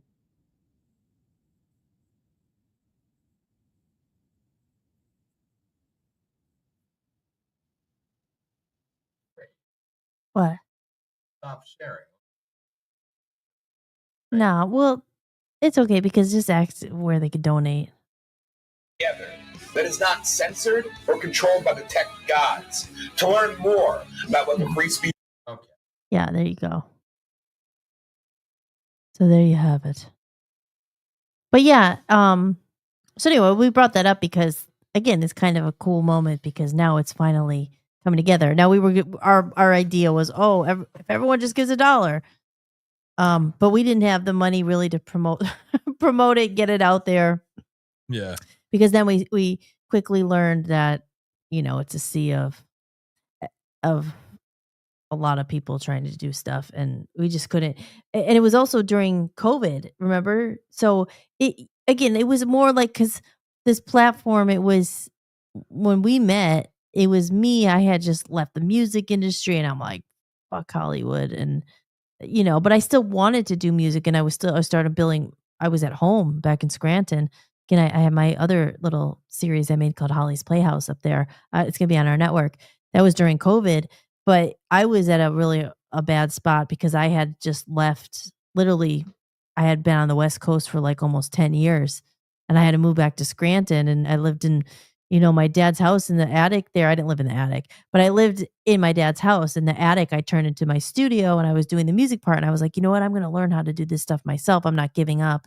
But I would had a vengeance against like the music industry. I'm like, you know what? And so when he said this platform, I was like, we could do music on there and we could do like the anti Hollywood, just like you were doing the anti, the free speech thing, which I didn't, it wasn't until 2 years ago. I mean, I'm sure it was before that, but it was really during COVID, obviously, that it was really under attack, free speech. And I remember thinking, well, gosh, if you don't have free speech, they don't like people who think for themselves, because most people who are putting other sides of the truth, or putting the other sides out there, there is now disinformation. That's when that whole thing started. I mean, maybe it was before that, but it was really highlighted during COVID and everything. And that's when I was just like, when I really saw how I had no idea the wild ride that was in store for us. You know what I mean? It was just like, he said he had all these listeners, and I was like, we have to do something. And there's actually a 45-minute full documentary about it. It really goes into the story of how he created Voice of the People and how over these years it happened. And there's more to it. But yeah, it was during that time that I had no idea what it was going to take and how this was going to like turn into all this. But it was, like I said, it was the free speech stuff that was really under attack during that Trump thing. Because before that, I wasn't really into, I know I sound so dumb, I wasn't into politics, but I wasn't, But then I realized, oh my gosh, and I wasn't into politics, but I also always knew about the globalists because I was always, into natural health, and I knew, and I was into it. That's why, like, when we met, I didn't know half of what you know, but I knew that there was a bad agenda, and especially going through Hollywood and going through what I went through and realizing, like I said, it's the same monster or bird, but different feathers of the music industry. And then you taught me a lot about all that stuff even more. I always knew about the New World Order because I used to read the David Icke books from like 15 years ago. I knew all that stuff. I was always kind of an outsider. And when I wrote the Reconnection Movement, it was talking about that. Like, I never really felt in place in this world, like, because it's all like such bullshit. It's not even about your spirit or your, it's just all this nonsense. And so that's what happened. So when we met, and we had this idea, the Free Speech Project, I was like, oh, cool, a platform that you have all these millions of listeners. Gosh, if they all just gave $1, we could literally build the anti against it. Now that sounds like a great idea in theory, but it didn't really work out. But we also, like you said, we were never able to promote it. And then I didn't realize then, because again, it sounds so, it's in hindsight, it's 2020 because it sounds dumb. But I was like, well, why isn't anybody looking at this? And that's when I really started seeing how, getting comments from people and like friends I used to know, what are you putting disinformation out there? I'm like, what? And I started, my eyes were open. I'm like, oh my gosh, this is a lot harder than I ever would have thought. I didn't realize like how nasty it was going to get. Now, I mean, I know politics is bad and all, but it's never been, I don't think, like this before. Right? No. And you also, and then and the whole transgender thing was happening and all that. You also didn't understand fully until you witnessed it. Right. just how bad the levels of censorship that I endure is. Yeah. and No, I how- didn't. How I badly didn't. they attack me and have for I didn't. 15, 16 years now. You're right about that. I saw it firsthand. And again, I think a lot of people too. A lot of people say, well, they woke up. It's better than never. But I was awakened before that, especially with the health stuff, because I was always like against like medical and I knew what they were doing. It solidified it. It was like proof in real time of just how extensive it is. Yeah. And about like I said, a lot of people woke up who weren't before because they saw about the vaccine, and they saw like all this research being pushed aside or suppressed. And then it was really this like not revolution, but this fight for free speech that I never, it wasn't before this, right? Yeah. I mean, it really started. It wasn't for you. Yes. But I'm for just me, saying yeah. for most people, this whole free speech thing, it really was in like 2022. It really got bad during those years. Well, when people got locked down in COVID, the only thing they were putting up everywhere were the 5G towers, because 5G has nothing to do with cell phones and everything to do with the delivery system. And it was all about it was all part of the rollout campaign and going to that, pushing hardcore towards Agenda 2030. So it's like a lot of things really got fast tracked. When I started out, I saw all these things and learned about a lot of these things back in the very beginning. So imagine how weird it was when it was 2006 and I'm out there talking about this stuff and people looking at you like you have 7 heads, and it was like, no, I'm telling you what's coming. And then in 2008, some people started waking up and started seeing things and like, oh yeah. And then in 2010, enter the Tea Party that came in and had to silence all that with their faux, PAY patriots.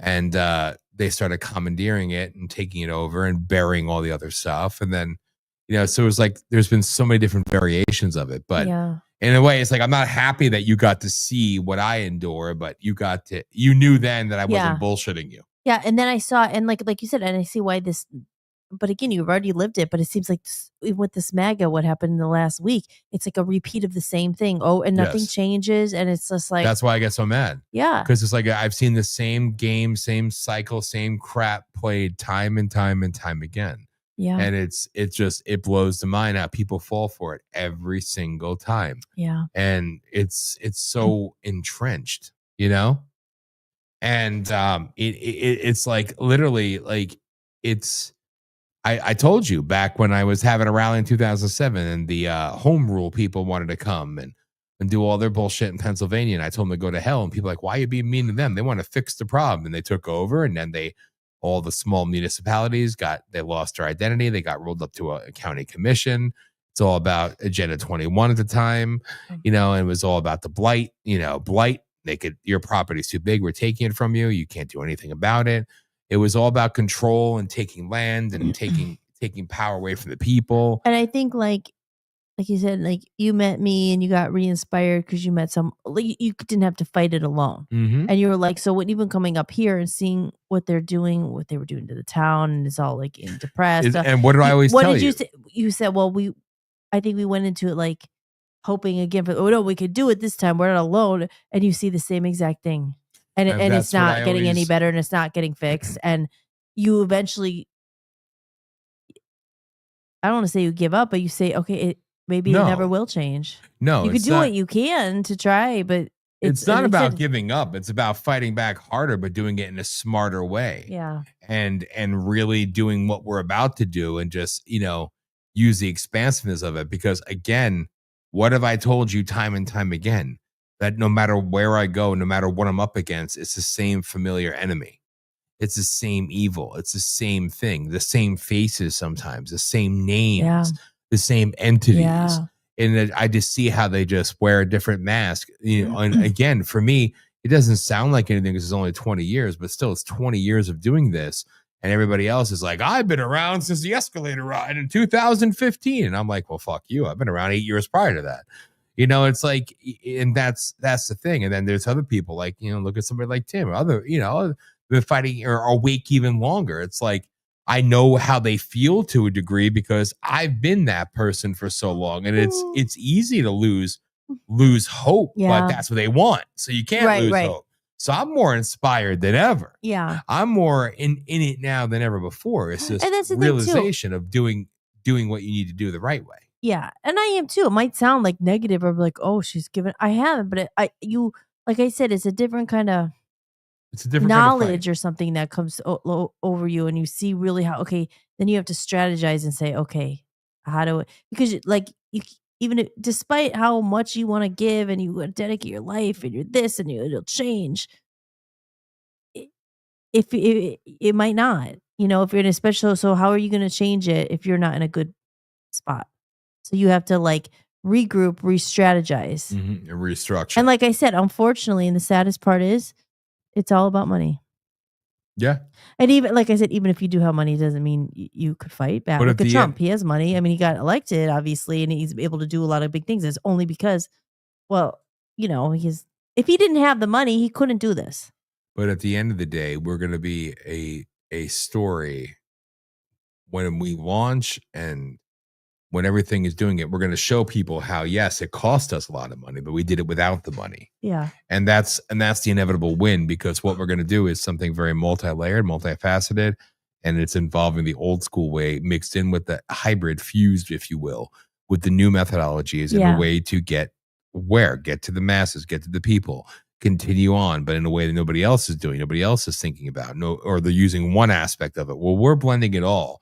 But we're also focused on the old school way of doing things. The old school way is actually the best way, and it's about bringing that back, but infusing it in with the modernization crap and doing it all the right way. So believe me, there's a place for activism. There's a place for confrontation. There's a place for every level of everything on the political side, and it's all going to be relevant. It's just a matter of what's your vehicle to deliver you there.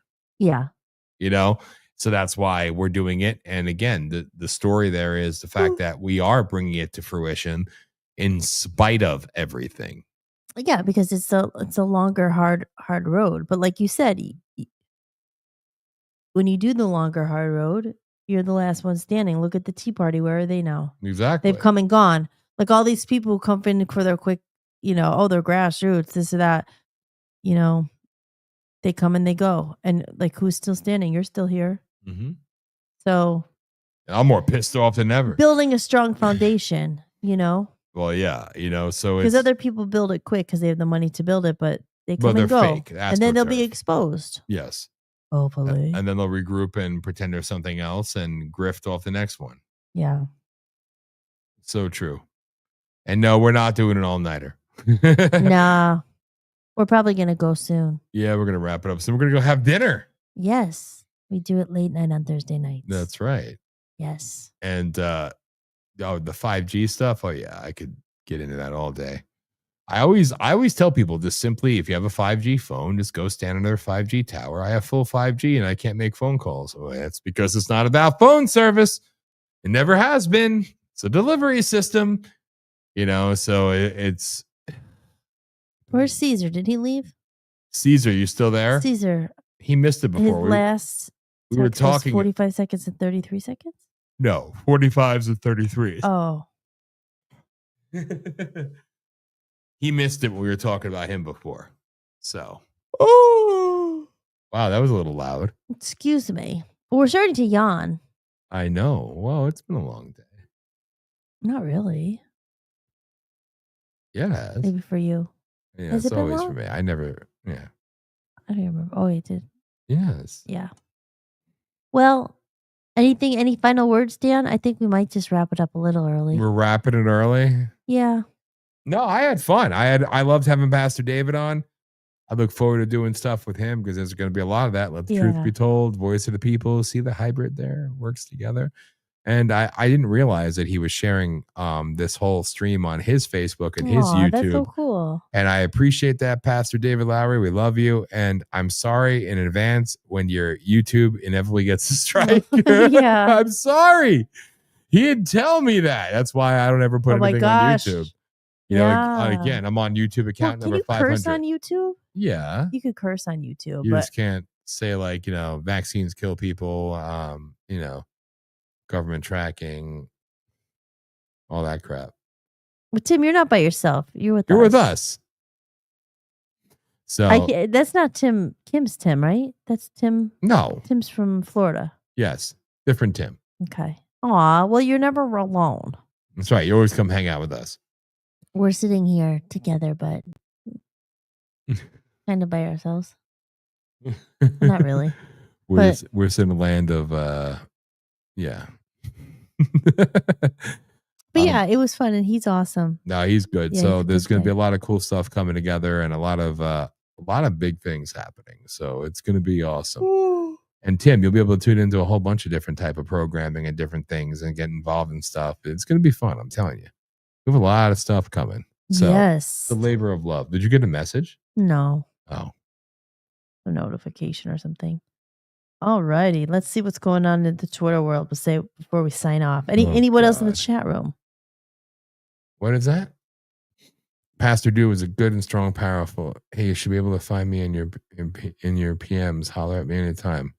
I'd like to somehow help and maybe give you a couple ideas. You're talking about doing something old school style. I'd love that.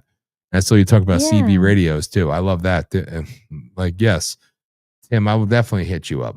If worst case scenario, I'll hit you up tomorrow, and we'll set a time we can actually talk because I'd love it. And again, I'm big on that. I don't just say it, not mean it. Like, I literally love. My father knows. My father is the reason why I got into the old school style talk radio, the call-in stuff, and everything else. So, I just believe in that so wholeheartedly, and I think there's still a place for that. And if anything, it's going to be more resurgent, just in a different way. So there's a way to bring that old school infused into this crap of nowadays. But why the hell not do it? So I think it's awesome. Yes, sir. Yeah, we were asking about Caesar. Yeah, Caesar, our buddy. He's the Battle Rhythm podcast. We were asking about him. He was in the chat room before, but I think he disappeared.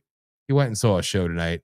Caesar probably had too many few cervezas. Oh, so maybe he popped he's in. Probably Caesar's probably crashed. He was at work all day doing all VOP stuff and other things, for the hefty salary we pay him of nothing. So and that's why we love him. Yeah. And we love you too, I'm Tim. gonna have a Caesar salad tonight. Oh Lord. I got my bag. And sausage. My pre-made bag. And sausage. Yeah. Italian sausage. And a roll. And a roll. This is the part we start talking about food. And a roll. Okay, Mark, let's well, go. no, we were doing good before. We were talking about candy. Candy. And the globalist. Kind of simpatico. It was good. Yeah. Some sweet and sour there. That's right. Ah! 1 inch of rain Saturday. Temps to plummet tomorrow. And then heat risk advisories for Monday. Now you know what my computer's telling me at the bottom of my screen. Anyway. No, I had fun. And I don't feel even an ounce bad about my rant from earlier. When the towers go down and all the radio crap gets burned up, that's when we jack our telescope and broadcast pirate stations up to yes. Totally. You believe me, you got it. And that's something like Larry too. Is that one movie like the Pirate Radio or something? I don't even know what that is. Oh. But no, pirate radio is like old school style, like CB style broadcasting. Wasn't there a movie about that? I'm sure there's probably. I think I know what you're talking about. You know what I'm talking about? It was like called Pirate Radio, and it was. I think it was like about that. this stuff. Yeah. Yeah. But I love that, and that's why it's important because the old school stuff. I'm telling you. Everything always repeats, right? Goes back. Like I always think things going to go back to the beginning. Well, that's why they want so hard to get rid of the old school way of doing things. But even the evil entities keep the old school methodologies in place to a degree that they try to control because they know it's the most effective, it's the most surefire. They want to kind of co-opt and control or bury that. So that's why it's important to embrace that and also kind of resurge it a little bit because it could be effective in the modern day. Yeah. Even like writing things down. Like people don't really write anything down anymore, but having like a filing cabinet with some of your stuff written down. So it's like, if it ever goes and you don't even know what's in your bank account or anything. Never trust electronics or never trust anything really important. No. You have to try to have a backup of filing cabinet or something. Absolutely. And redundancies in place and hard copies in place. These are things that everybody should have. And they try to take people away from that and focusing on that or not even knowing about that because that's done deliberate because they want you to be beholden upon a system that they control. They think you have control of, but you don't. Look at right now. You know, if I want to take out more than $700 from my ATM, I'm not allowed to because the bank will tell me how much I'm allowed and not allowed to have my own money. It's very annoying, you know, and that's just a bare bones base example, you know. I tell you about some people I know hijacked a police repeater out in Arizona. Holy crap, that was a blast. They played old style music like Parent Up Against the Wall. I was picking this up with my scanner. I love it. I think things like that are great. I really do. That's funny. That's like Very funny. that's old. That's OG Anonymous right there. Aw. To say. All right, Dan. Well, it's time to say goodnight. We're coming up on 4 hours. There you go. It's actually a shorter show. It is a shorter show for us, but it is. We're usually like 5.5. We're here till 1. Yeah, no. Sometimes we go till 2, 1:50. Sometimes 3. Yeah. Yeah, we go all over the place, but no, this was good. Yeah. Yes. So we love you all. And we love you guys. Thank you. And Tim, I will hit you up tomorrow. And everybody else, thank you as always for tuning in and sharing. And I could send you the listing of the house. Please let people know if they like the house in Frenchville, Maine. Please. Our house is nice. And it's one day they're gonna be like, oh, that was that senator. The greatest senator. The greatest senator that you never had. Yeah, he lived at that house. That's where the voice of the people. That's right. The voice of the people was in that house. Such a beautiful house. You'll get to see my room. All right, everybody. All right, we love you. I'm We were a little looking chilled here. out tonight. Well, you weren't. Yep, exactly. Fuck the cloud. Yeah. Cloud is evil. Always evil. Anyway. All right, everybody. We freaking love you. And we shall speak to you all again next week. And I'm thinking this is you know what? We'll play this one. So good night. God bless. Thank you as always. Give us a follow if you'd be so kind on Rumble, on X at VOP USA Radio, or at Dance Riglio, on Rumble at VOP USA Radio. Remember the website that's going to change very, very soon, VOPUSARadio.com, VOPUSARadio.com. And what's this? Good night. You make a cute couple. Love to hear from you sometime. Thank you, sir. Appreciate Thank you, Tim. that. Good night. Thanks for hanging out. Come back next Thursday. It's always better when you guys are here. Yes, but we're going to reach out It's not to you. as fun without you. We're going to reach out to you tomorrow, Tim. So, but thank you. I appreciate that. All right. We love you all. We'll talk to you soon. God bless. Stay safe and keep pissing the fucking right people off. You've been listening to PolitiShock. No, we don't shock on purpose. It's not our goal. We just like to tell the truth and get blamed for being shocking. It's extreme truth, political, crass, and blunt. And to say that we don't care what other people think is a major understatement. Oh my God. Thanks for listening to the show. Make sure to like, rate, and review. Hit us up on Instagram, DLive, and Twitch at VOP USA Radio. On the website at www.VOPUSARadio. Find us on the Android and Apple apps at VOP Network. On Twitter at Official VOP USA. And on Facebook at the Voice of the People USA Radio fan and group page. Contact. Do it with email at politishock@VOPUSARadio.com. It ain't politically correct. It's just correct. See you next time on PolitiShock.